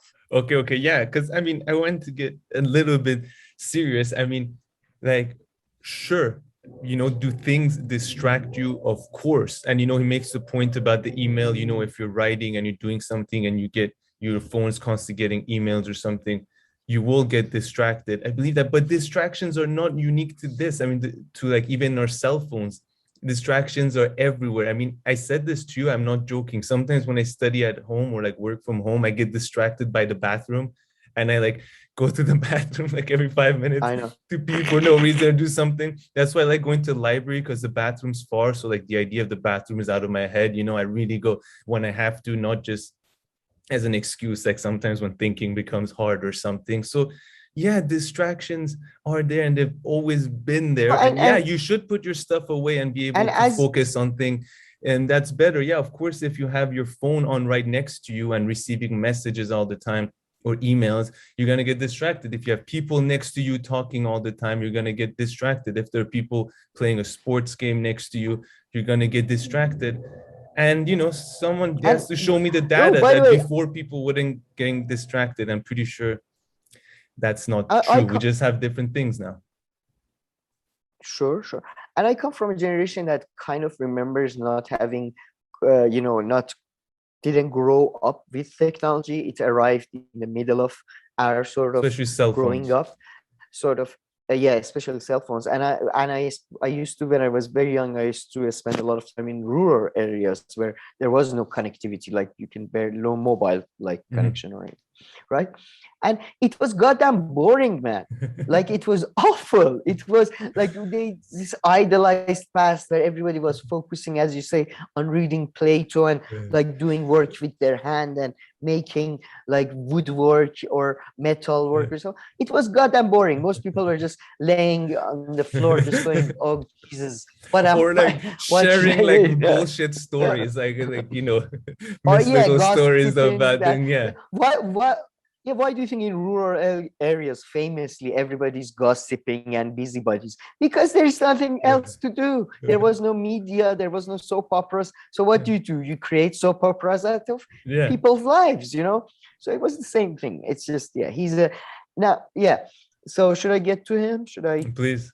Yeah, that was my serious point, I guess. A bit of a... So this guy, I remember this guy because he had just his name was familiar, and then I googled it and I was like, oh, he was on Joe Rogan show, and I kind of actually, when he was on the show, I kind of agree with the premise of what he's saying, but I think he's a grifter because of the way he was saying. He's one of the people who's like trying to say depression and all that is not just due to chemical imbalances; it's due to environmental factors as well, because for like in psychiatry, especially during not the last 20 years, but before that, there was a significant movement towards its mostly mental chemical imbalances rather than so environmental and childhood upbringing issues. But in reality, to be honest, actually, I think it was after watching his videos on Joe Rogan, I did do a lot of research on the topic of psychiatry and psychology and psychotherapy and all that. And it's not it's not people who are psychiatrists, all of them, all the people who do this kind of stuff. If you read their work, I think John Gunderson was a fantastic one. They are all talking about the sort of it's a spectrum and a balance between medication and psychotherapy and environmental changes and all that, So it's not, he was presenting it as a bit of a monolith and all that. But more importantly than that, which is this disagreement on intellectual matter, let's say, or whatever, this guy has been caught plagiarizing as well as editing Wikipedia page in an abusive way, basically. So he's been caught plagiarizing. Yeah, let me read this. This is from Wikipedia, but it's Yahoo and editor Brian Vellon asserted that Harry had plagiarized material published in other interviews and writing by his interview subject. So what he would do, that's why when I was talking about these interviews, I put quotation marks.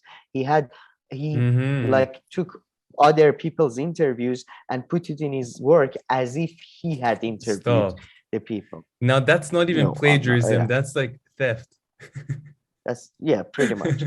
And then, by the way, for like he was supposed to give back his prize money to a charity, but according to the Independent, he has, he never paid it back because he was supposed to pay it back when he goes back to the Independent, the newspaper. But then he never went back to work there, so he never paid back the prize monies that he should have paid back. This is he may have paid it back since this article.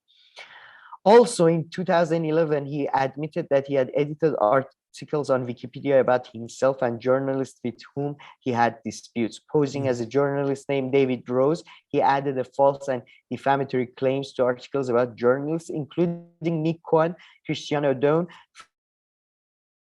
Francis Wynne, and Neil Ferguson, one of our usual actors, and edited articles about himself to make, quote, this is a quote by him, to make him seem one of the essential writers of our time. And then Nick Cohen, who's a kind of famous journalist in UK, he goes on to say that apparently his friends in Guardian would pressure him to write positive stuff about him or positive things about him. So this guy is a genuine piece of work. Yeah. And he still gets published in the Observer. It's fascinating. In the Guardian, exactly. Known plagiarist. I mean, again, that's like beyond Alan, plagiarism. I mean, by the way, that's Alan. That's Guardian was. I think Guardian was one of the places that they. I don't know if they did complain about Alan Dershowitz' presence in BBC, but you are no better. Yeah. And again, another example of someone who I guess has been on the Joe Rogan show and also on these mainstream outlets. That's true. But man, this article, I'm not surprised. Anything else you have on this guy? No, I just want to say, I think these type of things are trying to like people. I mean, I believe a structure and that type of things matter more. But in your personal life, you have agency, and it's not nobody's stealing your attention and all that. Chill the fuck out. Of course, everybody's trying to manipulate everybody because we are all humans and stuff. You should be aware of structures and algorithms, and of course they're always trying, all companies are trying to maximize their profit. 100%. That's why companies are created. So keep that in mind. That's all. Yeah, no, 100%. And I mean, I guess I'll open a tiny little parallel with another thing. I mean, I've always thought about this when it comes to the ADHD, like medications and stuff. And they give it often to kids because they can't focus in class and all this. I mean, can they not focus? Shouldn't it been like overall, shouldn't you be able to focus on everything? Because now, yes, I love like all kinds of social sciences and stuff, but when I was in school, I could never focus on what the teacher was saying and all these things in class. But whenever we were playing like sports and the teacher was giving instructions about sports and things that I liked, I had no problem focusing, right? So, I mean, I feel like these things are not taken into consideration sometimes. People sometimes don't have passion for things. So it's not that they can't focus. It's just that they have no interest in this kind of topic. So they're not able to focus on it. I don't know if you've ever really thought about like the whole ADHD pills and these kind of things that they prescribe to kids very quickly at a young age based on typically based on their performance in school, based on what I understand. I do, from what I've heard, and I haven't done a proper deep dive, and it is a medical issue, so I am 100%. Very hesitant. But I do think that, definitely there is some over medication and over diagnosis, especially regarding children, when it's potentially autism, so yeah, I definitely like. That's why I was very sympathetic to him when I heard him on Joe Rogan. Hmm. But then after a while, you realize some people are just saying some stuff because they found an angle, I think. Yeah. Anyway, but yeah, I definitely think there is too much. Like, yeah, but like I've heard of stories of, kids, for example, having been put on Ritalin or that sort of thing, and you wonder that I wasn't very focused as a kid. I mean, I mean, yeah. and you wonder, wasn't that part of the childhood, or that's the thing. Nature debate is very hard to. Yeah, I think especially at drugs and kids, there is definitely issues that we have to talk about, and attention and all, and even social media. And but like if my son spends all his days, or son or daughter spend all his days reading books, I would be concerned. Yeah. But I wouldn't think that is the cause. I wouldn't think, oh, Jules Verne and your Yeah. algorithm, And you, kids do that. There are Agatha kids. Christie. Exactly. Yeah, I mean, I yeah, used there to are do kids, that. yeah, who are like obsessed with I spent different like comic 6 months. books and these kind of, and yeah. Yeah, I spent like 6 months reading all of Agatha Christie's books. Like, was like, and there were people in my family that were somewhat concerned, especially for themselves, because they were worried, why am I reading so many books about murder, especially. So yeah. So yeah, exactly. Like it, but it could be a result of a personality trait. It could be a result of an issue of something else. I don't think that in itself is an issue. But Yeah, like I mean, he that's my points two out cents. himself how his godson had a freakishly, serious obsession with Elvis Presley during that time. So they're just different things. Yeah, I I just think want to like say it's not only Elvis social Presley. media. And I don't know. last point on that Why would you story, describe that as freakishly? I guess, yeah, maybe he was too obsessed with it. And just the last thing I want to say is that I love like No, how no, he but takes like the my kid, how he takes his grandson to like a very like corporate kind of godson like godson, sorry, to like a very corporate kind of like mainstream, commodified kind theme of park. place, theme park, to get him away from the screen. I would have thought he would take him to Yeah, like a camping trip or something. It's like, you know what? Let's yeah, go to nature or Disneyland. no, I love that. I love that. Let's go Yeah, to I an think he's arcade. just a very.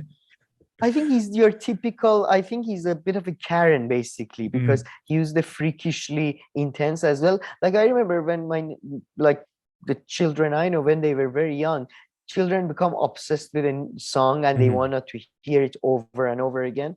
And I don't know, like I think this guy is one of those guys that your child. I like if your child, for example, like is making like when they eat they just become dirty. Yeah. I think your child maybe needs behavioral Oh, therapists for oh, chill out.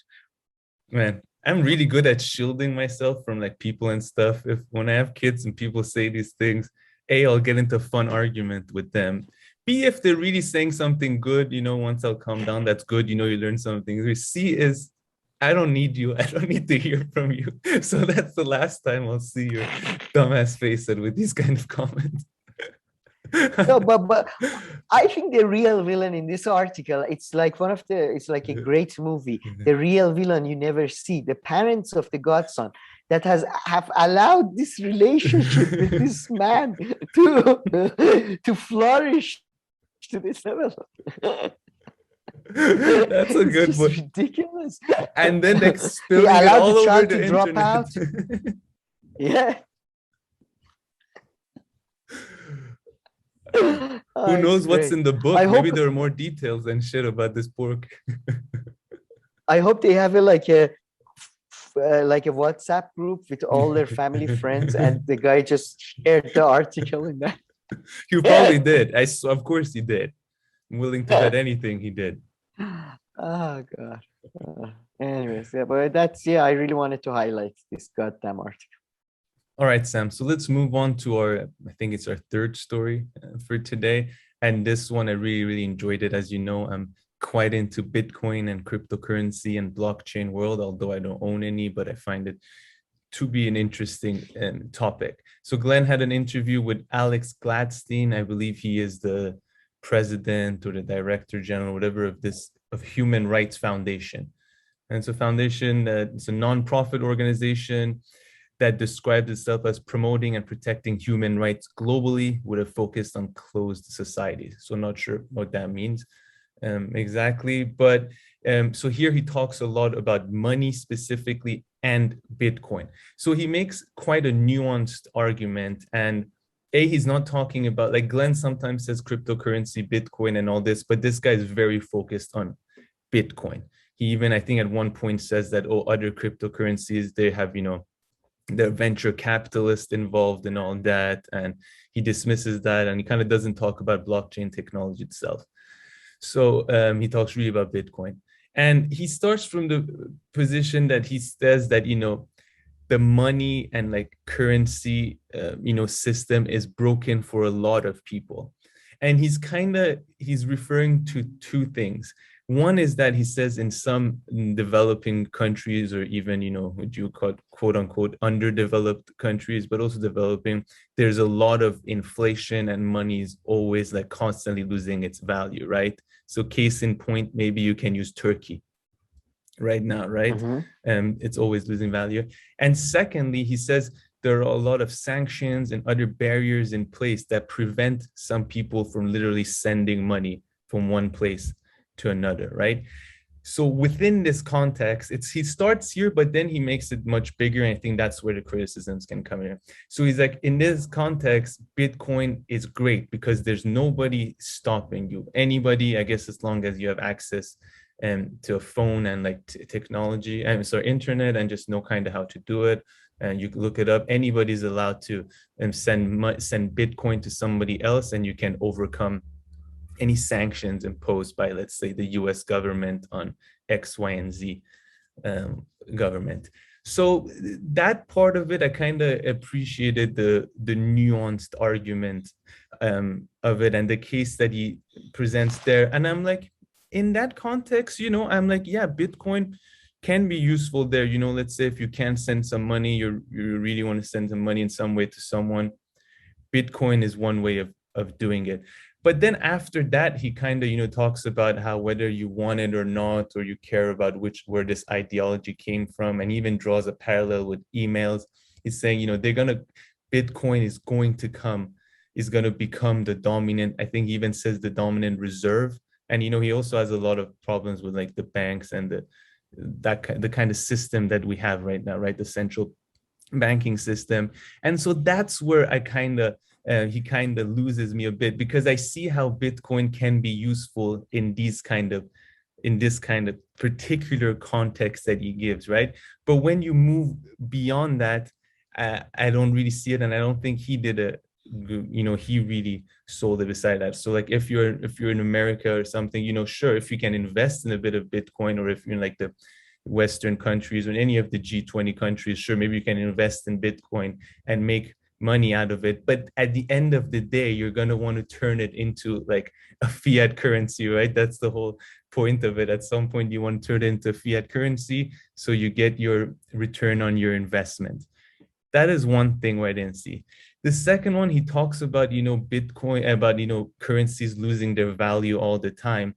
And Bitcoin itself is very volatile, right? So sure, if you hold maybe Bitcoin for like a year or two or time, maybe then you'll see like, even though it goes up and down, yeah, sure, maybe overall there was a bit of an increase. But I mean, right now, it's just so funny, while we're making this video on January 7th, about 2 weeks after they published that, Bitcoin has dropped by like 20,000 over the past. I'm just trying to bring up the map right now. It has dropped by like 20, the graphs right now.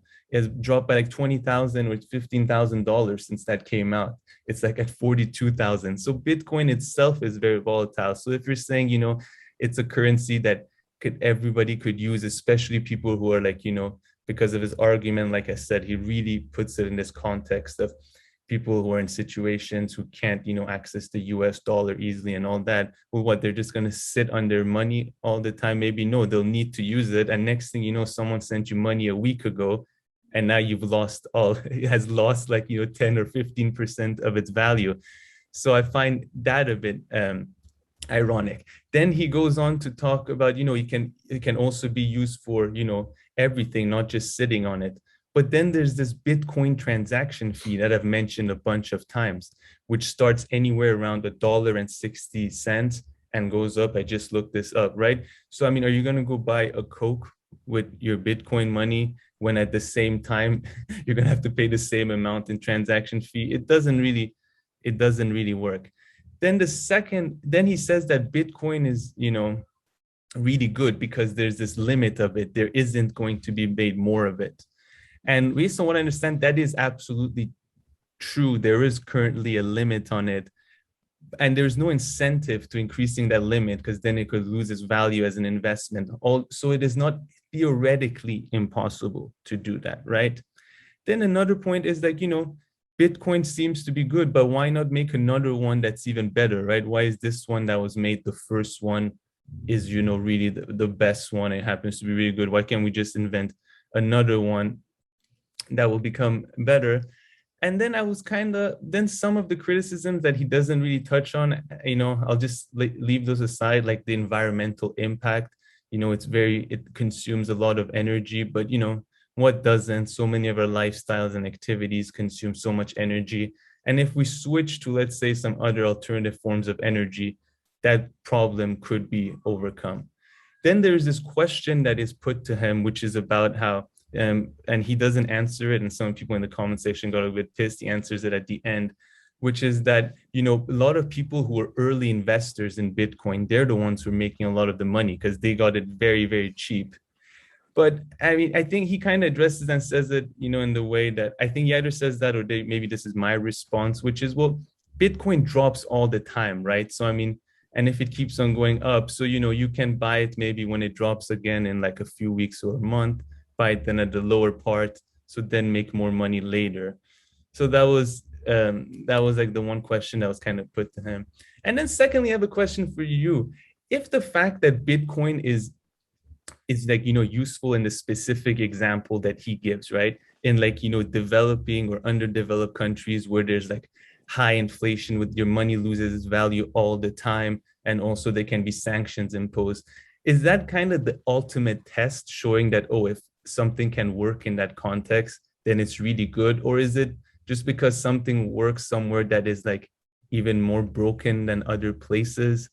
Okay, it works there, but it doesn't mean that it's better than the alternative that already exists. Did you kind of get my question? Because he like, and then I also want to talk about fiat currencies about you a little bit. I have one thing, but yeah, what did you make of that video? Anything that, based on the question I asked you, what I've said, is there anything you want to react to? I enjoyed it more than the other videos about Bitcoin because there was more concreteness to it. Mm-hmm.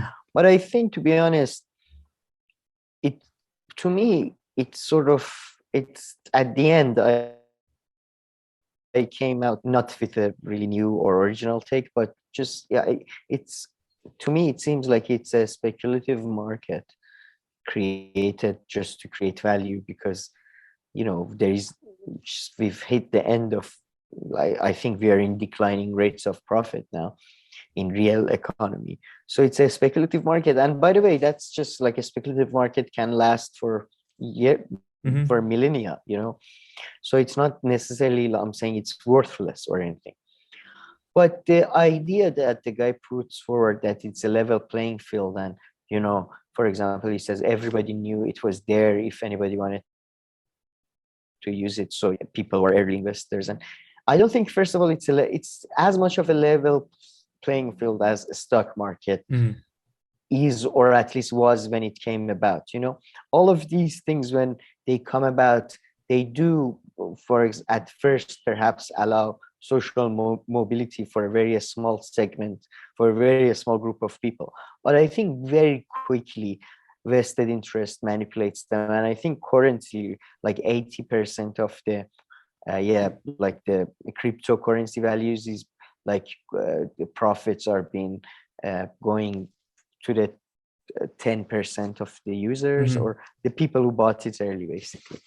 So yeah, I don't buy his idea that this will lead to and by the way, as somebody who has been to countries that have been sanctioned by the US, the idea that this is a game changer is a complete bullshit, in the levels that governments or people, that level business operates, it's just not feasible to do deals with such a volatile thing. I do think digital money is the way of the future for sure, but I doubt it will be necessarily Bitcoin. It might be actually. I mean, Bitcoin might get taken over by something, but I don't think it's gonna become this tool that he was talking about that will help us fight against central governments and their manipulation of currency and all that. And I don't think that's actually a bad thing either. I'm not a anarchist. I'm not a socialist anarchist or a free market anarchist. I'm actually very much believe in planning and stuff. So I think you call it manipulation, I call it regulation control. So yeah, I mean, so maybe that brings me to the whole thing. One of the criticisms that he kind of has is like, before, money was pegged to gold, right? And now, now it's just with fiat currency, you can dollar. You can print as much as you want. I mean, I'm not necessarily sold that that's a bad thing, that the fact that there's not only a limited amount. Like, sure, when the central bank and the government bails out corporations instead of people, but that's different, right? Like, I mean, when you talk about build back better or all these other things, from a leftist point of view, I'm not necessarily convinced that this is a bad thing, and that going back to the system of gold where there's like a limited amount of money, sure, don't print non-stop or don't add money non-stop, but just Does he say? Yeah, I believe so. I stand by that he said that, unless I misunderstood. Does he say going back to a gold standard? Well, he says this is the same thing. He says this is better than gold. This is the same thing, because there's a limited amount, right? That's one of his main arguments as why Bitcoin is better than the other ones, because there is this, this limit that has been set. So it's pretty much the same thing. So maybe I misunderstood that part, but this is how I got it. And yeah, okay. I'm not convinced that that's a bad thing. I think if the money is going to put, the money should be, I mean, it's just Maynard Keynes argued this, and I kind of agree. I think it should be pegged on a basket of commodities, basically. Sadly, it is pegged against dollar now. I mean, it's fiat. But the idea that what he's arguing for is, let's get free from government and central government's control of money. Yeah, basically, he wants to deprive the government from monetary policy, it seemed to me. Level playing field and all that. And I don't think that's necessarily or at all a good thing. So, I don't necessarily agree with his goals. But now that you said he wants to, I didn't understand that. So now I'm thinking, how would that work? Yeah, maybe I misunderstood that part, but no, that's what so pegging fiat currency. So how much Bitcoin a government has sort of determines the value of their currency. Or even not that, he's just saying that there's like a limited amount, right? I mean, sure, we go change gold into dollars because it would be hard to give dollars, but I guess with Bitcoin, you wouldn't have to do that, right? So there's limited amount of Bitcoin. So if the government wants to invest, if the government has 1 million Bitcoins to invest, it can do that, and that's that. It can't go more. I guess with Bitcoin, you wouldn't have to change it into something else because, it can be broken down more easily and people could do the exchange, right? So digital money. Anyway, it's like anyways, but because he talks a lot about the sanctions and it's been used in a lot of third world countries, I think that part is very exaggerated, very exaggerated, right? The positive effects, if anything.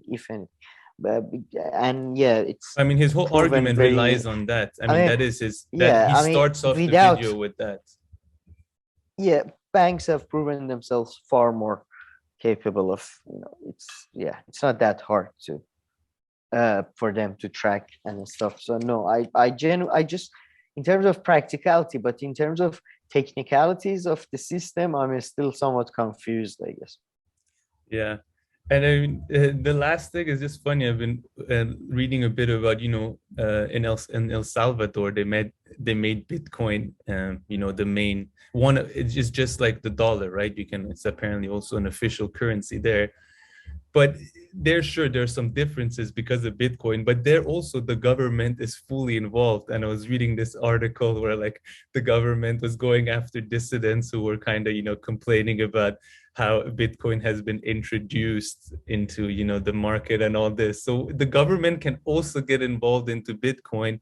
Like, sure, then you can still work without them, but so it doesn't fully like, annul his argument. But I'm just saying governments can also get involved in Bitcoin and politicize it, obviously in different ways because of its nature. But and that's what's happening in El Salvador. I'm not saying whether it's good or bad, but the government is the one who's behind the push for making Bitcoin. That seems like a very interesting. Yeah, so it's not seems like a So it's not necessarily that governments can get their hands on it or anything like that.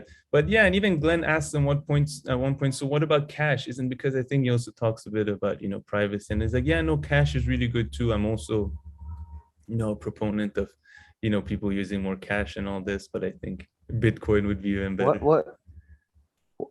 What's cash using, as in like dollar? Yeah. Like instead of, using your card and all this, because, you wouldn't leave like a paper trail and all that behind. So of how you spent the money. There it's more about like the privacy part and all this. Yeah, but like you can't. And pegging it to gold. I guess like pegging it to gold. No, yeah. Anyways, no, I just thought he meant like he's against cards, like debit cards. He's against that. Yeah, I guess so. Putting your money. Yeah, like the kind of right. He thinks I think cash is better, but this was towards the end. I didn't re-listen to this segment, but yeah, because Glenn asked him about what about cash, because if your concern is privacy, because they start with the very specific narrow argument that I said in the beginning, but then it becomes bigger and bigger the discussion. No, I thought like I assume maybe perhaps they meant it in a sense that everybody pulls their money out of banks and then banks will have no power because it's our money and all that. But that would mean the collapse of the whole economy and then, return to the state of war against all. So, because everything is like connected to banking and that. So, yeah, I mean, I don't know. I don't want to criticize because I don't really know what they said, but it seems like an idiotic thing to be in favor of. But yeah, of course, if you're doing something that you don't want, like leaking sensitive information that is in public interest, of course, cover your trail. Yeah, and use cash. But yeah, the main bulk of, the good part of his argument that made the most sense was the initial part of, that, in some countries there's so much inflation, but then again, it's one way of getting. It's funny how Bitcoin is also very volatile, and then getting around sanctions. It's extremely volatile. It lost half its value a few months ago and then came back, right? And by the way, unless in at least from the cases I've seen, unless very few of the people in the third world that are buying Bitcoins and that type of thing for investment, as in, because to avoid inflationary issues that happens in the country, like in Turkey, for example. Usually you have very few of like 3 Bitcoins when they were teenagers, and now, they because of that they managed to basically avoid the inflationary effect on their value of their money. So I think it mostly happens to it's mostly for rich people. So. All right, Sam. So let's move on to your favorite segment, progressive geopolitics. But I must say, I'm quite excited. Not my favorite. I'm quite excited about it as well. So why don't you get us started? Yeah, well, let's start with some smaller ones and then we move to the bigger ones. So the new year started, and in terms of geopolitics, things continue to be quite so bad as they have always been, it seems. So, that trend is continuing. In the US, we had the great, let's start with something fun. We had that great video by Joe Biden, who said that in the year 2020 things are going to be much better. So that's good. in the year 2020, things are going to be much better. Yeah, So, I saw that one. To his defense, though, there's yeah. been so many marketing and promotions, even in year 2021, where they're like, "Oh, Euro 2020 is a year later." So the poor guy at his All age, right. Yeah, maybe he fair. can't help it. I've done that mistake. Yeah, I've I'm done that. joking. It's fair Who enough. made the hilarious But it joke though? was Was it you or somebody else about like in '96 he's gonna rerun uh oh, for Colbert. No, that was oh Stephen yes, Colbert. that was Yeah. No, hilarious. he said, yeah, I hope it doesn't bite him in the ass when he runs for re-election in 1996. Yeah. It's just- Oh my god, that that was was, hilarious. but on a more substantive matter, Build Back Better seems to be dead. Yesterday mentioned pretty much that there is no negotiations with the White House when he was asked about it. And it seems pretty much Brianna Joy Gray is the only person in the whole America that is interested in this deal. Nobody else talks about it. They don't, she's just doing 3 videos a week about this. Her hair is falling out. She's just, she doesn't sleep. She's but sadly it seems to be dead pretty much. Yeah. Joe mentioned I think to have killed it. Anything do you want to comment on that, or not on Build Back Better and stuff? I think you're right that all right. Yeah, so moving like sort of US, but we are going now towards the east, and that's Eastern Europe and Ukraine and Russia. And the situation seems to be escalating and de-escalating. The Ukrainian president gave a New Year speech that I'm calling for peace and de-escalation, but at the same time seems to be continued build up on the Russian side of the border. And we had the fantastic Grayzones did actually 2 fantastic videos on the issue, and one was with Douglas McGregor, ex-Pentagon advisor, which he seemed to suggest that it's actually imminent. I was a bit surprised by his take. I still think unless Ukrainians force the Russians' hand, I doubt Russians will come in.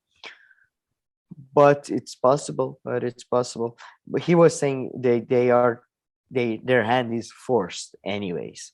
So that was his take. I don't know if you have any comments on that. Yeah, I do want to comment on that first part, because so this was on the pushback series with Aaron Maté, right? And I don't think Aaron Maté nor me expected this guy to give this answer. So Aaron Maté's like, yeah, so do you think there's a his face was quite do you think there's actually like, it could be possible that there could be an imminent attack of Ukraine? And he's like, yes, I believe by mid-January or the end of January it's gonna happen. Early February, and then he stops there, and Aaron Matt is like, and on what grounds did you do you agree that a Russian invasion of Ukraine is very likely? Well, this is one of the few occasions where I can agree with something that Adam Schiff has said. Yes, I think it's very likely to happen towards the end of January, beginning of February, in all likelihood. On what grounds do you believe that? Do you say that? Yeah, Aaron's face is so funny. It goes. On what grounds do you believe that? He's got this sort of a neck thingy. What happened? But to be fair, the guy then goes on to give a more nuanced answer, and I think maybe you can elaborate on that a bit more, or you didn't find it to be nuanced. No, I thought it was nuanced. I still think Ukrainians have to make the first move because Russia economically really doesn't want to integrate the eastern part of Ukraine because right now they have their own economic issues. That although there is war is never an unpopular thing, especially a short-term war that you definitely can win. And I assume and I think it would be actually a good thing that the Russian-speaking parts of Ukraine will inevitably become part of Russia. They will be integrated in Russia up to Odessa. I mean, Odessa is that the river?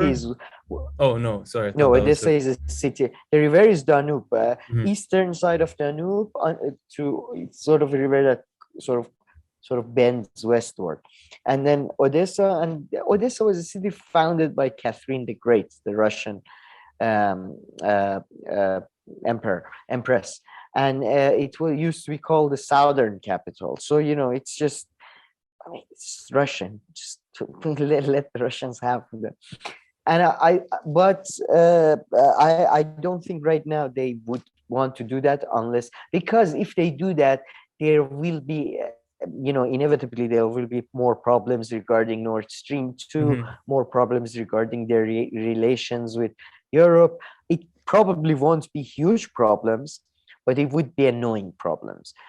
But I do agree with Mr. McGregor. He seems to suggest that America is not basically, I don't think America is ignoring Russia's please, it's just America is not even like nothing is in charge right now. So what is coming out is a very uncoordinated policy, and there are loads of people who want to with vested interest in starting something with Russia. So yeah, and I mean the nuanced fact that I was referring to is that he kind of says that they would attack exactly eastern part, not attack or like invade, whatever. Yeah, invade the eastern part of Ukraine. Take over the eastern part of Ukraine, which is like, he says the population there sees themselves as Russians. And he said, taking over all of Ukraine is not even military feasible. They don't have the preparation right now, and it would turn into a long war. So that time, that answer of his, that part kind of went more closely with the other really good expert the Grayzone had about a few weeks ago, which we discussed, and he was talking about Russia, they can't really invade Ukraine right now. So so I guess his answer was like, yes, they're gonna invade half of Ukraine in the next coming weeks, which is still, Aaron would have still been shocked, but I think no, but it's completely, like, that's actually something I think Mr. Cohen years ago also, this because as he mentions, the borders following the collapse of Soviet Union, the borders were drawn in such a haphazard and just random way, that it was bound like ethnic issues like that were bound to happen in many ways. But yeah, that was our 2 cents on that. Shall I? Anything else more from this video? I mean, it was interesting because this person was in the Trump administration, and he kind of made himself seem like he was the voice of reason during that time. I must say his take on, like, he kept saying that back in by Trump administration there seemed to be a strategic framework that is absent now, or something along those lines. But I think that was the part at the end that sort of disappointed me, because his take on the Biden Trump administration seemed to be, on Trump himself seemed to be somewhat, I mean, he was very negative on Pompeo and all that, but Mattis. I think Mattis, which obviously everybody's negative on him. But I was a bit, I'm not sure if there is that much difference from Trump times to Biden times. I don't know, but there may be. And the other interesting thing that he said in that video, this was a very strategic one. He's like, and yet the reason that I had told Donald Trump, to come out of Afghanistan during the winter is because there would be much less bloodshed, and during the winter, the Taliban, the fighters will be like trying to stay cozy up in the mountains because of snow. They wouldn't have easy access to come out and fight, and it would be like the perfect time to leave Afghanistan. But he said, but Biden did it later on towards the end of the summer. But that was actually a good point, and I think that's probably true, knowing Afghanistan's terrain. So But final point on this, I mean, for someone who was in the U.S. military and stuff, he was extremely, extremely reasonable. Maybe you don't agree with everything that he says, but I mean, man, it's especially in the mid-level of military and universities, all that. In mid-level especially, you find a lot of good and rational people. It's just usually idiots, genuine idiots like Colin Powell rise to the top positions, because there is that thing. First of all, you don't want to have a military guy that is too independent thinking and all that. So they always try to put somebody who's not too let's say, they tend to be not the sharpest knives in the tool, incompetent. They try to put them usually on top, to avoid them becoming too powerful, potentially coup or something. Also, because increasingly and mostly it has become a business and a racket, you put the people from your gang, from your mafia. Again, Colin Powell is an example of somebody who failed all the way through to the top of the a State Department, or was he the defense secretary? No, he was Secretary of Defense, I believe. Yeah, Secretary of Defense. So just failing up and up and up and up and up. Yeah, yeah. Go on. It just reminded me of his chief of staff. I forgot his name. The one who always comes the analysis news. Oh yeah, he points out Colin. He points out Colin Powell being like the one voice of reason, the greatest person in the history of U.S. military, and we got his.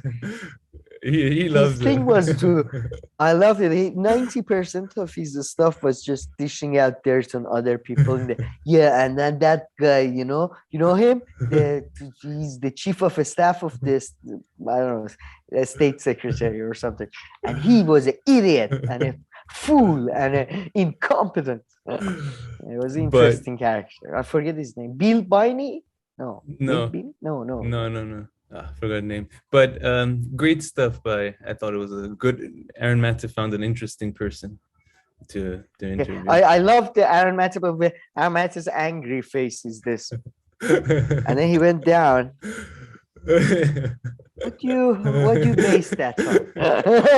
And what's your address? just very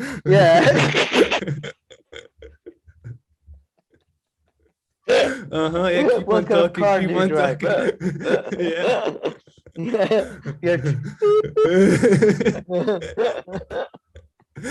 But no, then the interview went smoothly after that, I should say. There weren't too many. It was but I loved his angry face. Was like this a stoic like hero from movies that you're going down. But please continue. No, that was all we had on that. Now I'm gonna make a slight change to our sort of programming because I think it makes sense. We're talking about Afghanistan in Middle East. Not much of an update. Iranian nuclear talks restarted, and then there was first some negative news coming out yesterday, some positive news coming out from the French and Iranian sources. So this charade is continuing, and I think it's going to continue for a while, for another month or so. And then they're going to probably have some piecemeal deals or short-term deals or something like that. I doubt anything big will come out of this. So that happened. There was some bombings in Gaza. Israelis bombed Gaza because there were some clashes. So they decided to pretty much like flatten a neighborhood or something. Somebody threw a stone, kill everyone. just the reaction was somewhat, strong. In Kazakhstan, there was it was really strange. Yeah, Kazakhstan, fuel prices went up significantly, and Kazakhstan was considered to be the success story of Central Asia in terms of 100%. Avoiding bloody revolutions or ethnic conflicts that tended to happen in those countries. But obviously it was a dictatorship, and one of those comedy dictatorship as well, is that the name of Astana, the capital of Kazakhstan, was changed to the name of the dictator, and Like it's like the Turkmenistan president is the master of that.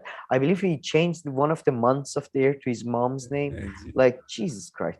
Yeah, but anyways, uh, I mean, but to be fair though, he's considered to be one of the more like constructive dictators. The guy in Kazakhstan, I believe, what's his name? I don't know. His dictatorship is very constructive. It's like his criticism is very constructive. But I believe Oliver Stone even made a documentary about him, and Kazakhstan was like considered to be one of the better ones. But inequality, obviously, and all that, and then this petrol price surge led to a significant, clashes. 10 people died from the clashes and all that, and then it escalated even further, and Russian troops were called in. Oh, so really? Kazakhstan called in, yeah, and Russian troops arrived, and now just today the president announced the country is back in order, but it's not clear. There are still seems to be some reports of clashes. For example, Al Jazeera reported Kazakh leader tells troops to shoot without warning. It sounds, I think sounds very editorial to me, but probably he said that you should shoot at rioters, not protesters. Probably, I assume, but Al Jazeera is putting it in this way. But yeah, there are reports that there is continued. What do you call it? Continued when government continued suppression of the protesters and all that by Russian troops and Kazakh forces. But I would assume even if that does happen, they probably walk back some of the price increases and all that. But for now, it seems the guy is staying in charge. So it's an oil-producing country as well, right? Kazakhstan to a certain extent, or do they have natural gas? Yes, gas. So yes. they removed I think subsidies it's or something. I'm guessing, right? Yes, I don't know actually. I don't know if they removed subsidies, but I assume I would assume that's the reason. Because by the way, you had the same thing in Azerbaijan. There has been some unrest because there was the price of bread went up because government subsidies were cut. But in this case, I'm just looking at my note right now. I can't see if the specific reason. But the consequence is the same in any case. However they do it, whether they just hike the prices or whether they remove some government form of sanctions, and not sanctions, subsidies and help. Yes, I mean, that's how oil prices are kept low, I believe, in most oil producing countries, right? Like the government foots some of the bill, right? One way or another. Exactly. Just as I'm reading, I'm getting some details. About 2,200 people have been detained. So it seems, and I'm looking, and 18 like security forces have been killed, and about 800 have been injured. So it was quite a significant clash, especially for Kazakhstan. But it seems, but the whole Russian troops coming in is quite interesting. Definitely, I was seeing some stories here and there, but I was waiting for you to kind of break down what's going on in Kazakhstan for now. It's not much of a breakdown, I admit, but although I must say, initial overview. I would say that I believe the prime minister, if I'm not mistaken, I think if I'm not mistaken, they changed the prime minister. Because the dictator that I'm talking about, he actually retired, right? He had the guy who he was his heir apparent take over, but he sort of kept the ceremonial position as father of the nation. So I think maybe the guy who took over instead of him have changed now.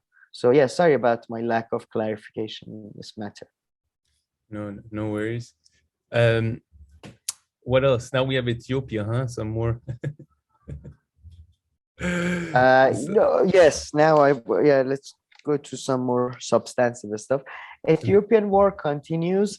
Interestingly, the Tigrayan forces seem to be on a retreat now. Unlike about a month ago, which it seemed that they were almost setting up a siege to the capital of Ethiopia. And interestingly, Abiy Ahmed said that is like has sort of signaled some sort of more reconciliatory sort of tone, and he said we should reconcile and reconcile. He basically has called for truce and called for reconciliation weeks after defeating the rebel groups. But at the same time, you had also airstrikes happening at refugee camps in Eritrea, and which nobody has claimed, but they say Ethiopia is the only one with air power, but I thought Eritrea was on the side of Ethiopia. So the whole thing is very confusing at the moment. But Katie Halper had Rania Kalekon, who was in Ethiopia, and yeah, she had a great great stories from there. I feel like she was a bit influenced by the place she was, the capital. She was, I mean, it's not that I generally agree, and I think in this case the central government are the better guys, or the least bad guys or whatever. But I think she was a bit slightly too positive on them. But it was a great video, and she directs you to a lot of sources that you can find good information on. So it was fantastic. And Leslie was there, the co-host of Katie Halper. That was great. So yeah, no, that was good. And she gave she gave a proper history of the Tigrans and really explaining, because sometimes the word rebel, when we use it in like the Western context, you think it's like this small minority, well, maybe small, but they don't have much power or anything. And she really contextualized, how powerful the Tigray have been, and they were in power, and everything that come from there. Yeah, it seemed like a bit like, I mean, the one point that got to me, but then again, I don't know any facts and stuff. It just made me, about this specifically, it just made me think that it was just a bit too positive on that such. Is like, the prime minister, when he came, he opened up space for not only people in his political party, but other political parties. And I spoke to people who were like, who previously had to, leave the country, but now they were able to come back, and they're not even part of his party. And it just kind of made me think, well, perhaps, of course, if he wanted to gain, his position in government, maybe he needed for it to be like, a more diverse coalition. So maybe, kind of to his advantage, that other parties also flourish a bit more if he's going to get into power. That's kind of the only thing. But yeah, overall, I mean, it was great. Surprisingly, interview. I think Leslie had the best take when he said that he was their guy, because he did come out of the coalition that was the party that was the one party rule that was majority dominated by Tigray. He was their guy. And now he's like, it's such an internal conflict among elites, So no, there is, exactly. The rebels are not necessarily the downtrodden here. Yeah. And she of course contextualized the country, like, it's quite a big and powerful country, in Africa, landlocked as well. Very a lot of She didn't discuss one thing. I mean, sorry, maybe she did discuss. My bad, because I listened to the first 30 minutes of it, but she didn't discuss, I don't know how much longer her part of the interview went on, but she didn't discuss what I had heard, that apparently the central government had called on the Eritreans to also come and fight against the Tigrans in the Tigray region. I didn't catch that. She does mention that. She mentions that Abiy is Mohammed? Did I change? Ahmed Abiy is the guy who is the guy who brokered the peace deal with Eritrea, and some of the people from TPLF, Tigray, whatever, they are not happy about that peace deal. And, maybe, and he talks a lot about Eritrea and how they are doing a lot of good things, that Ethiopia is importing some of the techniques there. So I think she does mention that the potential relationship with Eritrea, Ahmed Abiy and Eritrea, might be another reason for the war and their role in the whole thing. There were reports that they are fighting on the side of Ethiopian government, but it's not clear, or those reports are not verified. So, but yeah, okay. I Great must say, stuff. I do take issue generally with the thing that, Aaron, Maté, Rania, like this, like going somewhere though. I don't know. I don't feel like going somewhere really adds much to the whole thing. I don't know. I think going and seeing like parts of something definitely adds, but just like you said, it doesn't mean that perhaps it makes even your picture more complete. And you could argue, introduce other biases based on where you go and who you speak to, right? Because she of course didn't go all over the country and speak to every single person. Not that that's feasible. So I'll meet you that way on that, which is that it could introduce other biases. You could see things, and a lot of the things and the ways that she discussed, you could argue that you could get that through reading reports and things that have been already reported from there. But they went and also got I believe some in the original footage and all this. Don't you think it sometimes can even be bad? It can skew your view. Yeah, no, that's kind of what I was trying to say. It could, if you put too much, I would say if you put too much too much emphasis on what you had seen, or too much importance on the specific part and things that you had seen, right? Yeah, exactly. Because you never go there and get to see everything. Yeah, right? Exactly. And even if you do, it's just like changes every day. So yeah, that's why I'll get back to that, because there is a segment, hopefully we do that. I might come back to this matter. All right, Sam. So let's move on to our quick hitters. So as I've told you before, I stole again this name of the segment from my favorite MMA podcast from Showtime. But I think it's a good idea where we go over, some other things that we watched that weren't able to turn into a big story. It's an homage. It's not that's better. Exactly. It's an homage. There we go. Homage. That's even better. Yeah. Jesus Christ, man. So thank you, Luke Thomas, Brian Campbell, and everybody at Morning Combat. Having said, I'm still waiting for one of our viewers to watch that. I've been dropping the name of this podcast for a year. No one's ever reacted to it in the comment section. Doing a solo advertisement project. Come on. But okay, let's start off with Chris Hedges and Kyle Kulinski. So Chris Hedges went on the Kyle and Crystal and Kulinski and Ball podcast, and they talked about and friends and friends. It's like everything. And that podcast, I guess, it had its 1-year anniversary. So congrats on that. Yeah, they started. I remember exactly. They started the new year last year. But yeah, so they talked about Kyle's favorite topic, third party. So do you want to give an overview of a little bit? Everyone's seen it, I'm sure. The Vanguard did a segment. It's been chopped up. Kyle himself put the part on his channel and everything, of course. And yeah. It was great because he did, I think he expected Chris Hedges to be somewhat more sympathetic to him, because his big thing is he thinks third parties are basically a fool's errand, largely. And then the way to do it is the Bernie Sanders tried, the way you take over the party from within type thing. But Chris Hedges, in his very self-serious and manner, no, that's hopeless. The other way is hopeless too, but it's less hopeless. And no, Democratic Party is a lost cause. Bernie Sanders after 1996 was pretty much a sellout. So no. And then Kyle is just, at first he's like that, and then he slowly just goes to his chair. Okay, all right, Crystal, take over.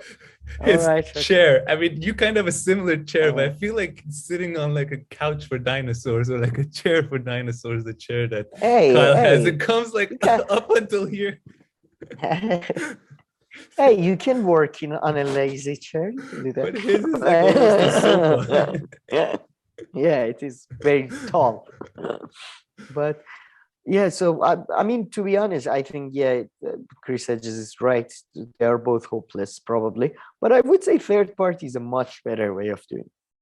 And I think, Especially as a way of leveraging Democratic Party to adopt something of yours.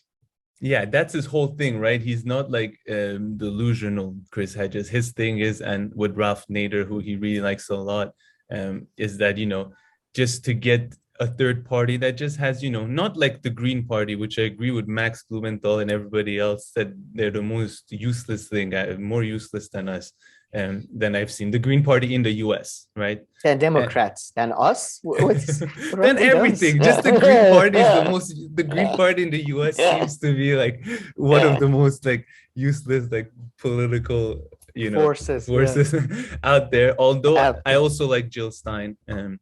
As I think Chris Hedges also pointed out, I like Jill Stein. I don't have too much issue with her. But yeah, he just says that, not that a third party is going to come and take over the US and you're going to have a third party president, but just take 5 to 10 to 15 million voters away from the Democrats, and maybe that will force their hands to, adopt one or two of the progressive leftist policies. So, and he's been making that argument forever and ever and ever. So Kyle, should have kind of known that that's what Chris Hedges is going to say.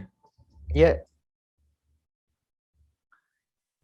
No, yeah, but I thought maybe, I mean, Kyle never really explains why he thinks third party is so much more less than. Except his analogy, of course, which credit to him, he didn't bring it up this time. Oh yeah, the Pepsi. Your love of analogies is just. Yeah, I mean, I think it's about ballot access. I have to read more about the ballot access in the US to actually have a proper, like, informed opinion. But yeah, but the video itself was funny. But if we are done with the substance, I want to highlight something a bit more important than the substance of this conversation. Please. I swear to God, if Chris Hedges brings up his student prisoners one more time, I mean, Jesus Christ, every interview, as I told my student prisoners, as my student prisoners are doing right now, as my student, gee, come on, man. I don't want, like, talk about, stop talking about the student prisoners. We don't care about the student. No, I mean, we do care about it, but come on, man, like, please. He loves those guys. But and I mean, it's kind of a nice segue, but it's kind of like, it's a bit of a tunnel vision. You can't view everything through every example is like my student prisoners as they did the organizing in that city. Oh, come on. Yeah. But yeah, that was funny. I can introduce every interview I see. Sorry. Yeah, every interview I see with Chris Hedges is about his student prisoners. Yeah, I could introduce some substance back into this, because I think one part that he talks about is that his students organized with others who are from like Republican or like Trumpist around issues. So that's another thing that he was kind of arguing about, is just to form coalition about issues. And, other people can do too. Yeah. It's not just he's a student prisoner. No, but yeah, he's a big fan of his students and gives them, but he just brings them up all the time. I know what you mean. Like, when you told me that, I don't think exaggerating. In every interview, the students, he brings them up. And it's a nice segue, I think, to our next quick hitter, which was about useful idiots. Yeah, so Thomas Frank was, I guess, on Matt Taibbi's one of his last episodes on useful idiots. And those two go really, really well. I think if someone could moderate a conversation between Matt Taibbi and Thomas Frank, because Thomas Frank can a bit go like, suddenly on like a tangent or something at times. And even he himself knows it. So if somebody could keep them on it, they really complement each other well. Sometimes they don't agree, but just in a very constructive way. Thomas Frank and Matt Taibbi are a great duo. I think so too. I think Katie Halper was a perfect third person as well, because sometimes she made jokes that just those two people are too serious to, like, they didn't get it, and they would continue the discussion, and her joke would just, and I would laugh, but they are just, and then, okay, as I was saying, that's one thing. And then another dynamic that I loved was the same, again, Randy Credico and Roger Waters dynamic that Matt Taibbi kept agreeing with Thomas Frank, and then Thomas Frank was like, no, I'm not talking about that. I'm talking about the other elites. And you're like, yes, I agree with you. No, but I'm talking about the other elites, the heights. And no, we are talking about the same people. It was great. It was great fun. It was great substance. And Thomas Frank, like Chris Hedges, loves like Kansas and views everything through the lens of Kansas. So everything had to do with Kansas. A lot of Kansas talk. I feel I know Kansas now more than my own hometown. I genuinely feel, because of reading Thomas Frank's books and his interviews, I genuinely feel like if I say Kansasian, I'd be like more at home with people from Kansas at this point. Whereabouts in Kansas are you from exactly? Okay, yeah. Nice neighborhood. Nice neighborhood. Back great in the neighborhood. 60s, I heard the about social it. mobility in that neighborhood, but now it's gone. It's gone. Thomas told me about your town. He said the representative is not good. Is that true? Is he?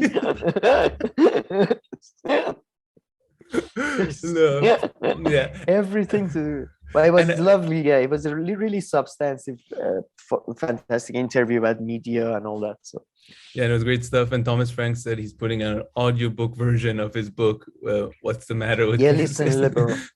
Oh no, I thought he said What's the Matter with Kansas? That's the name. That's the title of the really? book, right? Yeah. So he said, I've never done. No, that's what I got. I think he said never done an audiobook of it, and I just recorded it. It's gonna come out in the new year. Yeah. And my favorite book of his is Conquest of the Cool. I love if he does it. Like if he does it as well, that would be great. Because he's good at like engaging voice, I feel, presentation skills. No, definitely agree with you there. And one thing that I got out of there that was interesting that they talked about, which is like this trap that Democrats and experts fall all the time when it comes into arguments.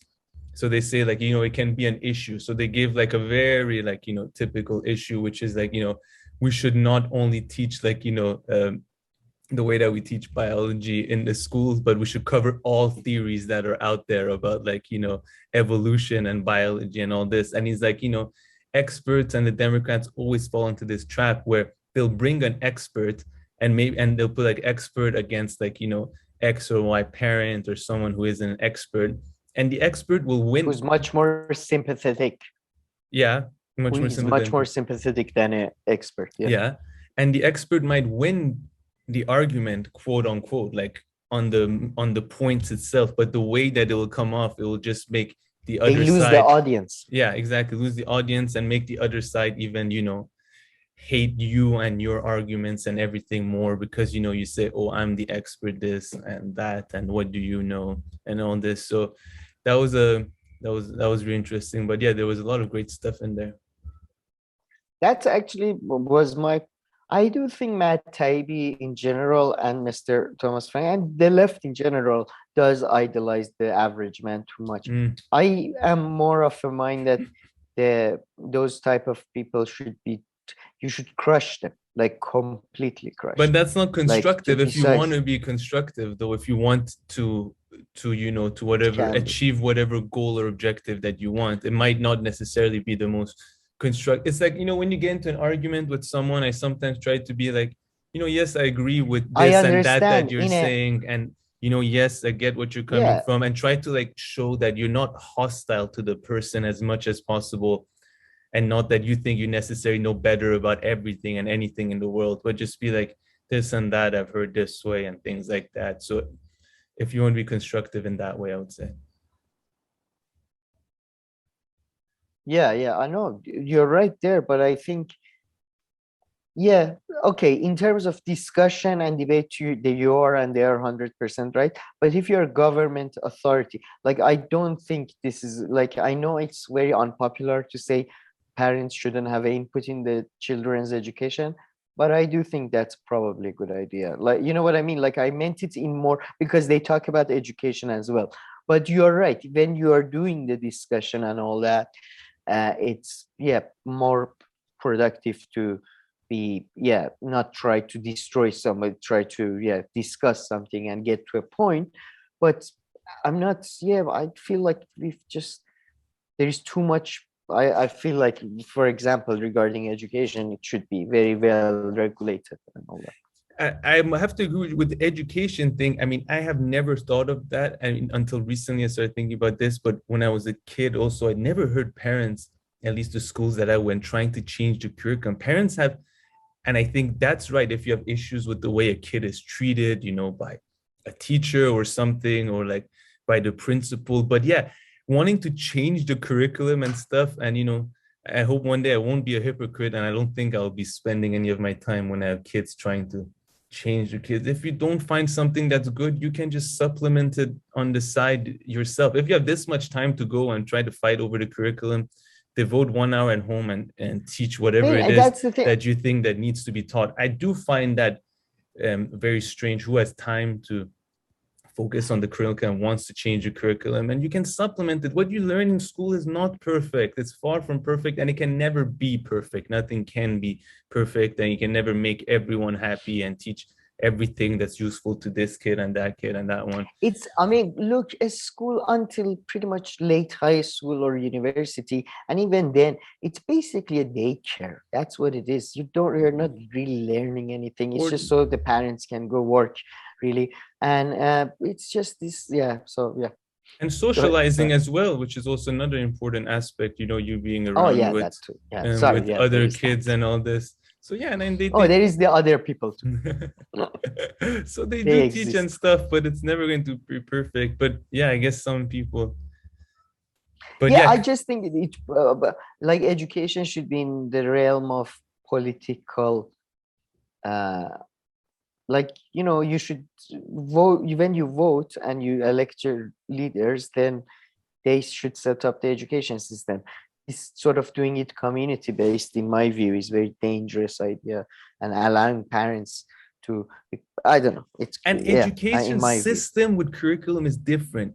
That I can see. If you're like, hey, listen, why is there no extracurricular activities in this school? Or why are you giving this many hours? Why are you keeping there?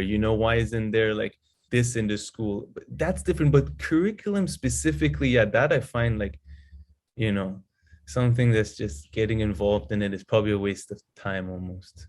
I mean, definitely agree with that.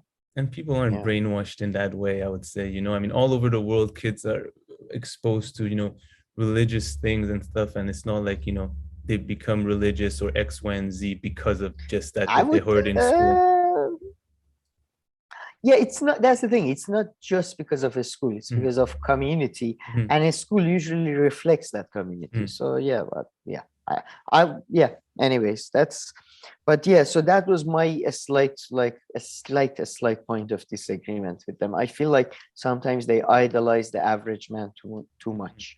I feel, but But maybe they would just say, just to wrap this up. But maybe they would also say like, we don't also agree that parents should have a say in the kids' curriculum, but maybe it's just not the best political move to come and tell the parents, hey, you don't get a say, and it's none of your business what's taught to kids. Sure, that I agree with. That definitely I agree with. It's not if you're trying to get elected, like somebody in Virginia, for example.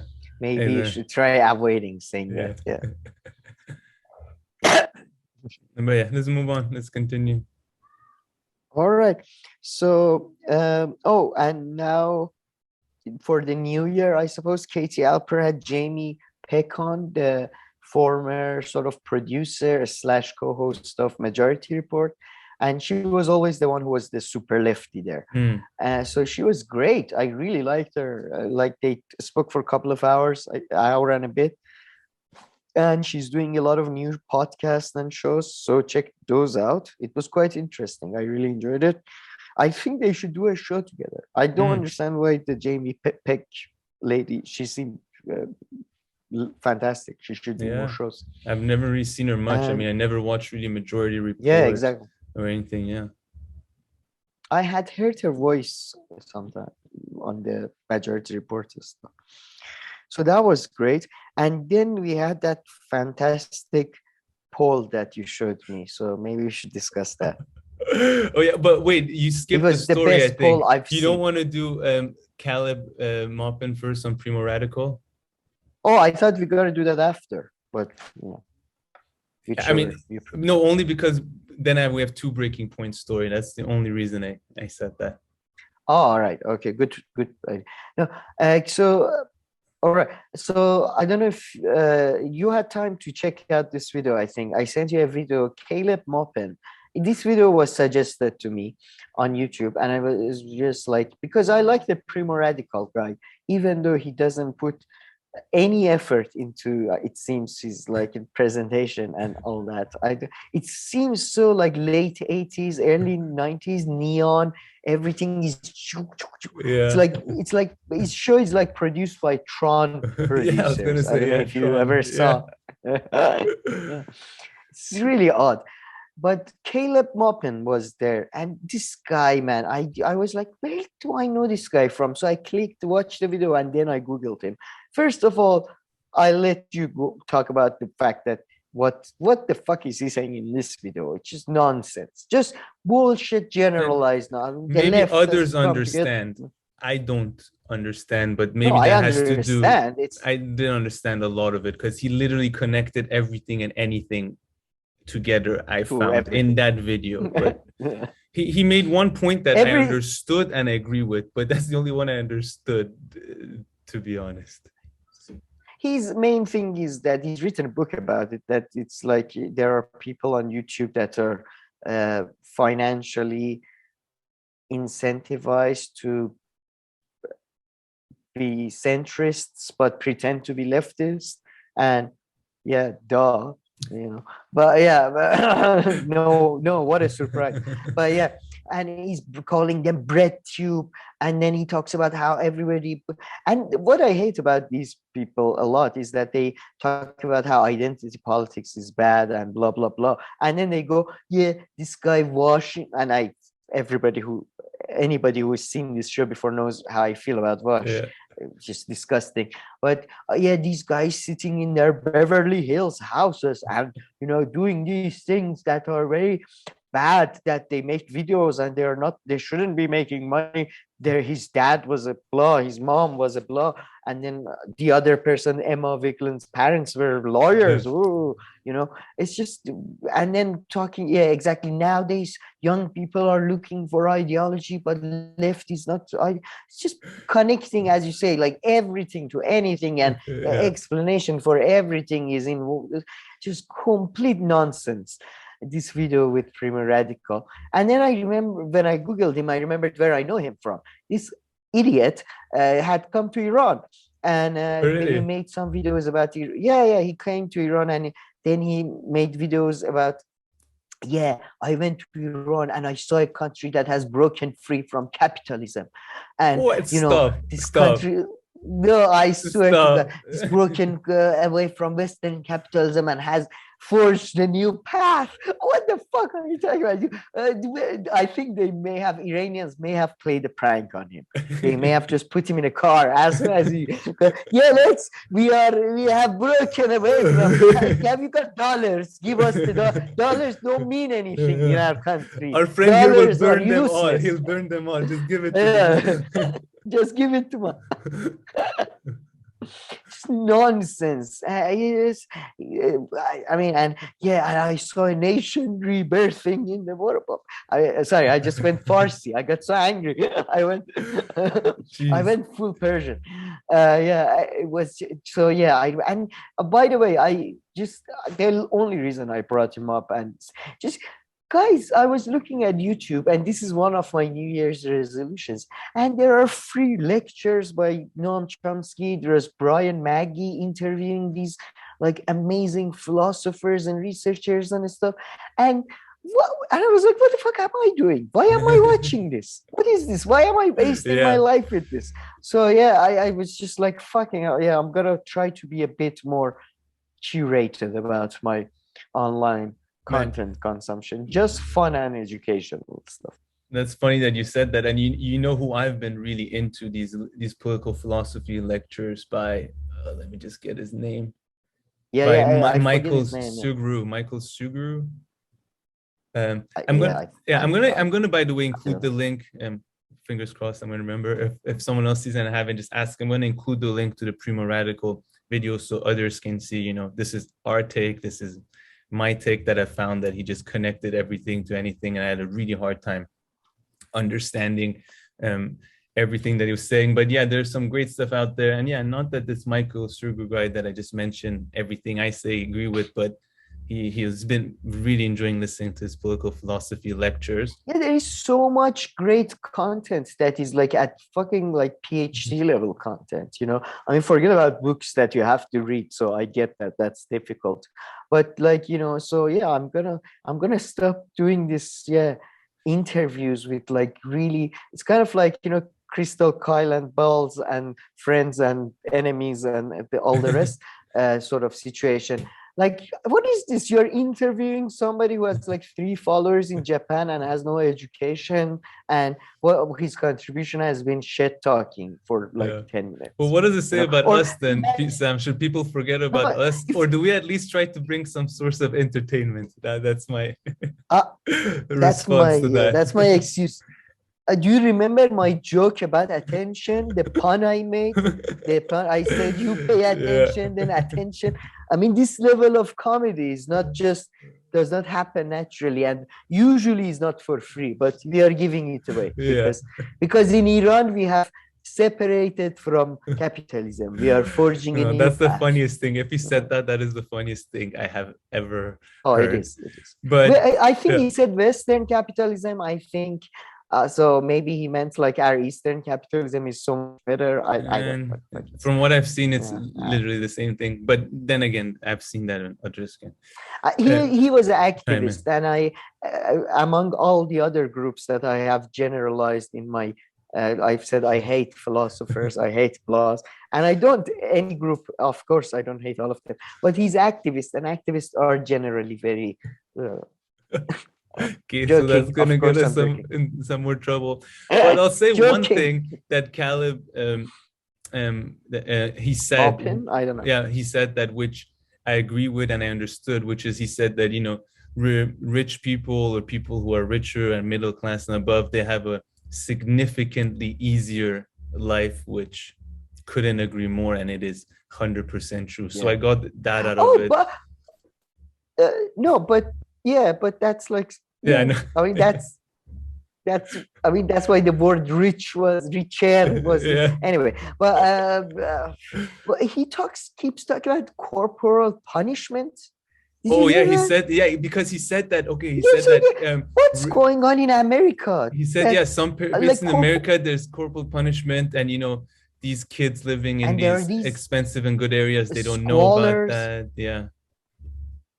The way he was describing America was like a hellscape from like a John Carpenter movie, like Escape from LA or something. Like, what's going? Yeah, there is corporal punishment. Kids are like killing, eating it. There is cannibalistic gangs going around. What is going on? Chill out, man. But then school seems to have changed so much too. But then maybe that is how the U.S. is. I don't know. I'm sure there are examples, but I doubt. But then he said in these richer areas, it's so widespread. But this was my favorite. Hold on. He's like, in these richer areas, kids probably don't even have to call their teachers Mr. and Miss. They probably don't even need to ask permission to go to the bathroom.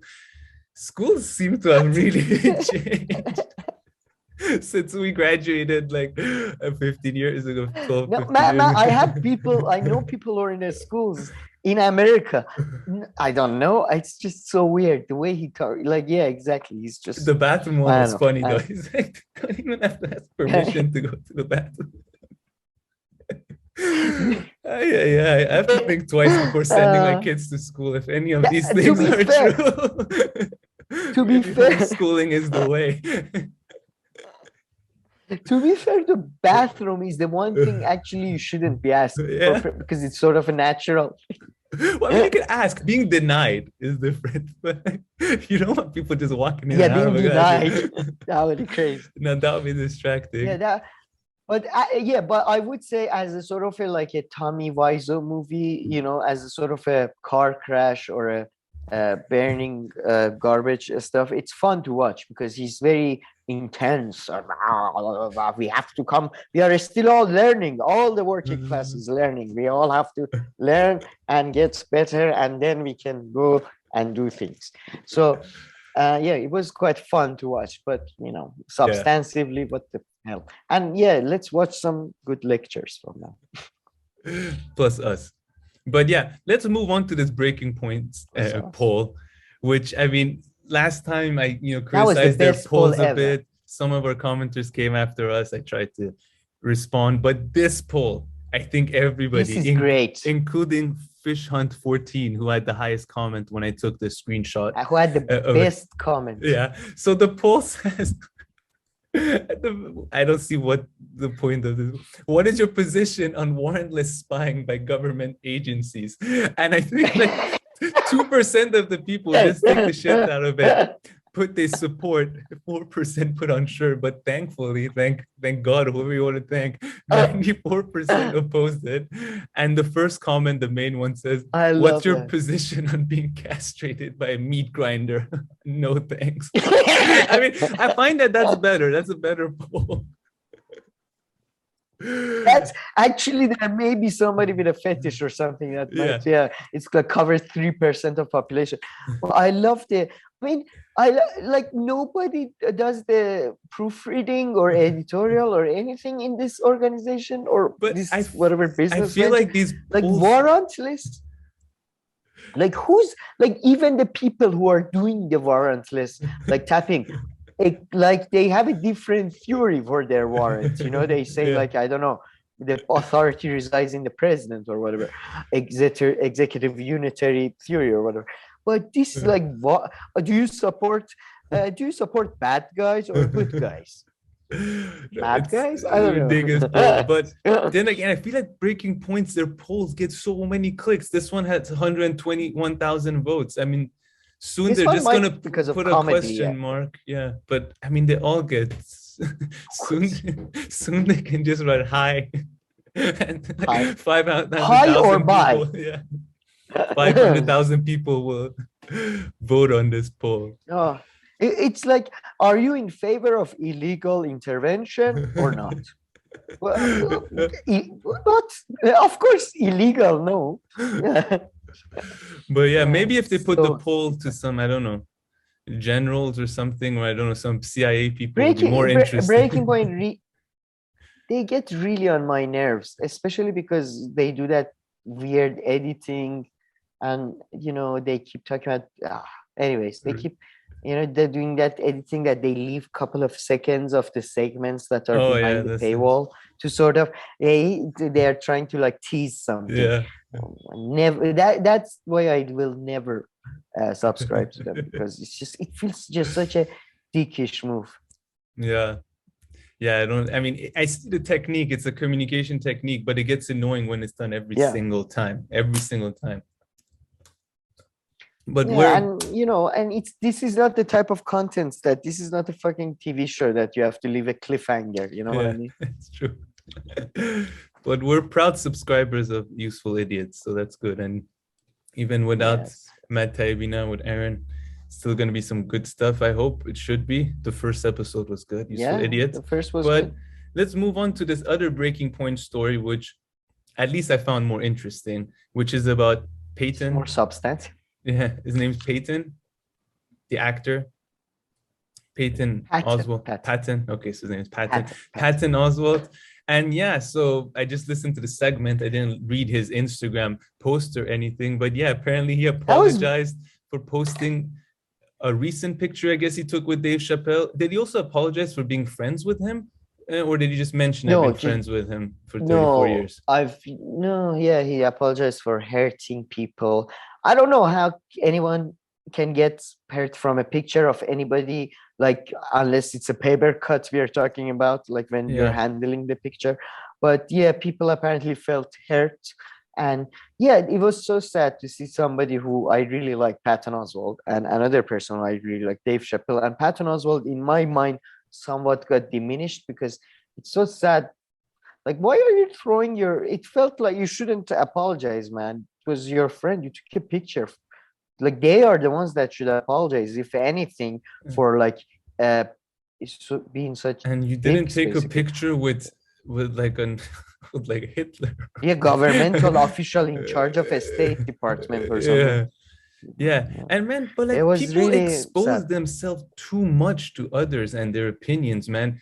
You're a well-off guy. Shield yourself a bit if you succumb to peer pressure in this way. I mean, for your own good, just talk to your family Yeah. and like some of your close friends ignore. and stay away from others. This is for your own good.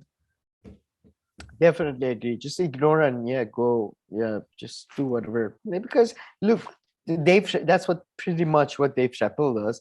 Not always, sometimes, and it works.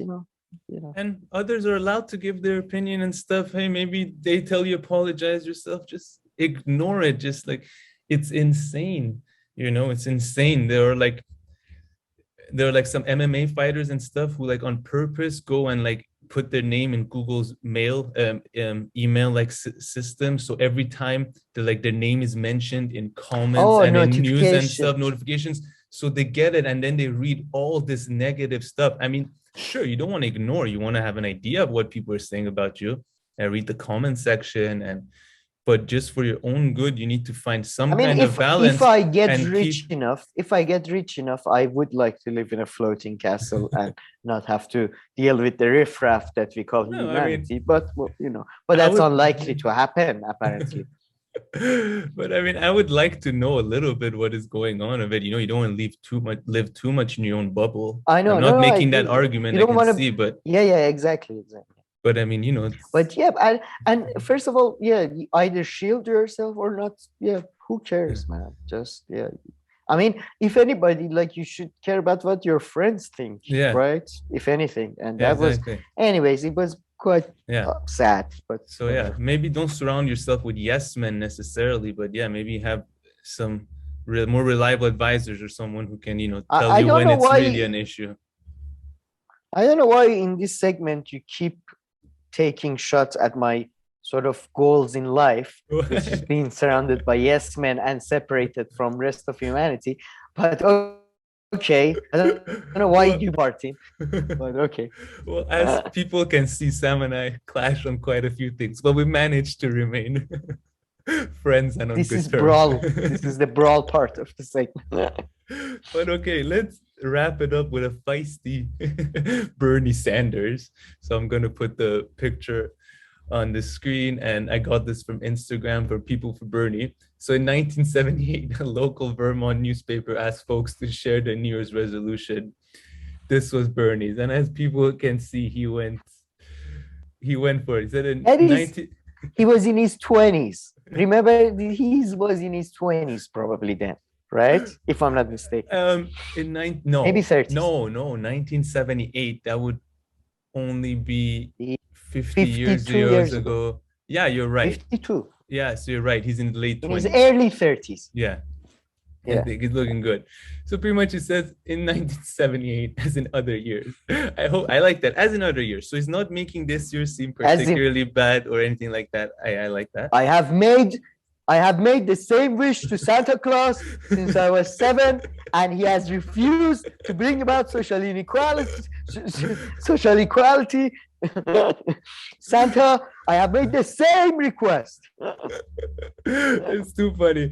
I hope to be able to play some role in making working people aware that the present day reality of poverty, wage slavery, and mind-destroying media and schools is simply not the only reality, but simply a pathetic presentation brought to us by a handful of power-hungry individuals who own and control our economy. And as you can see, the media was also bad back in the day. So if I get into an argument with Taibbi, I might pull out this post from Bernie Sanders as my evidence that there was no good old day with the media. A and final exhibition. My one and only point to go against all the research and book you have done is that Bernie Sanders back then called the media shit. So you see, it's always been shit.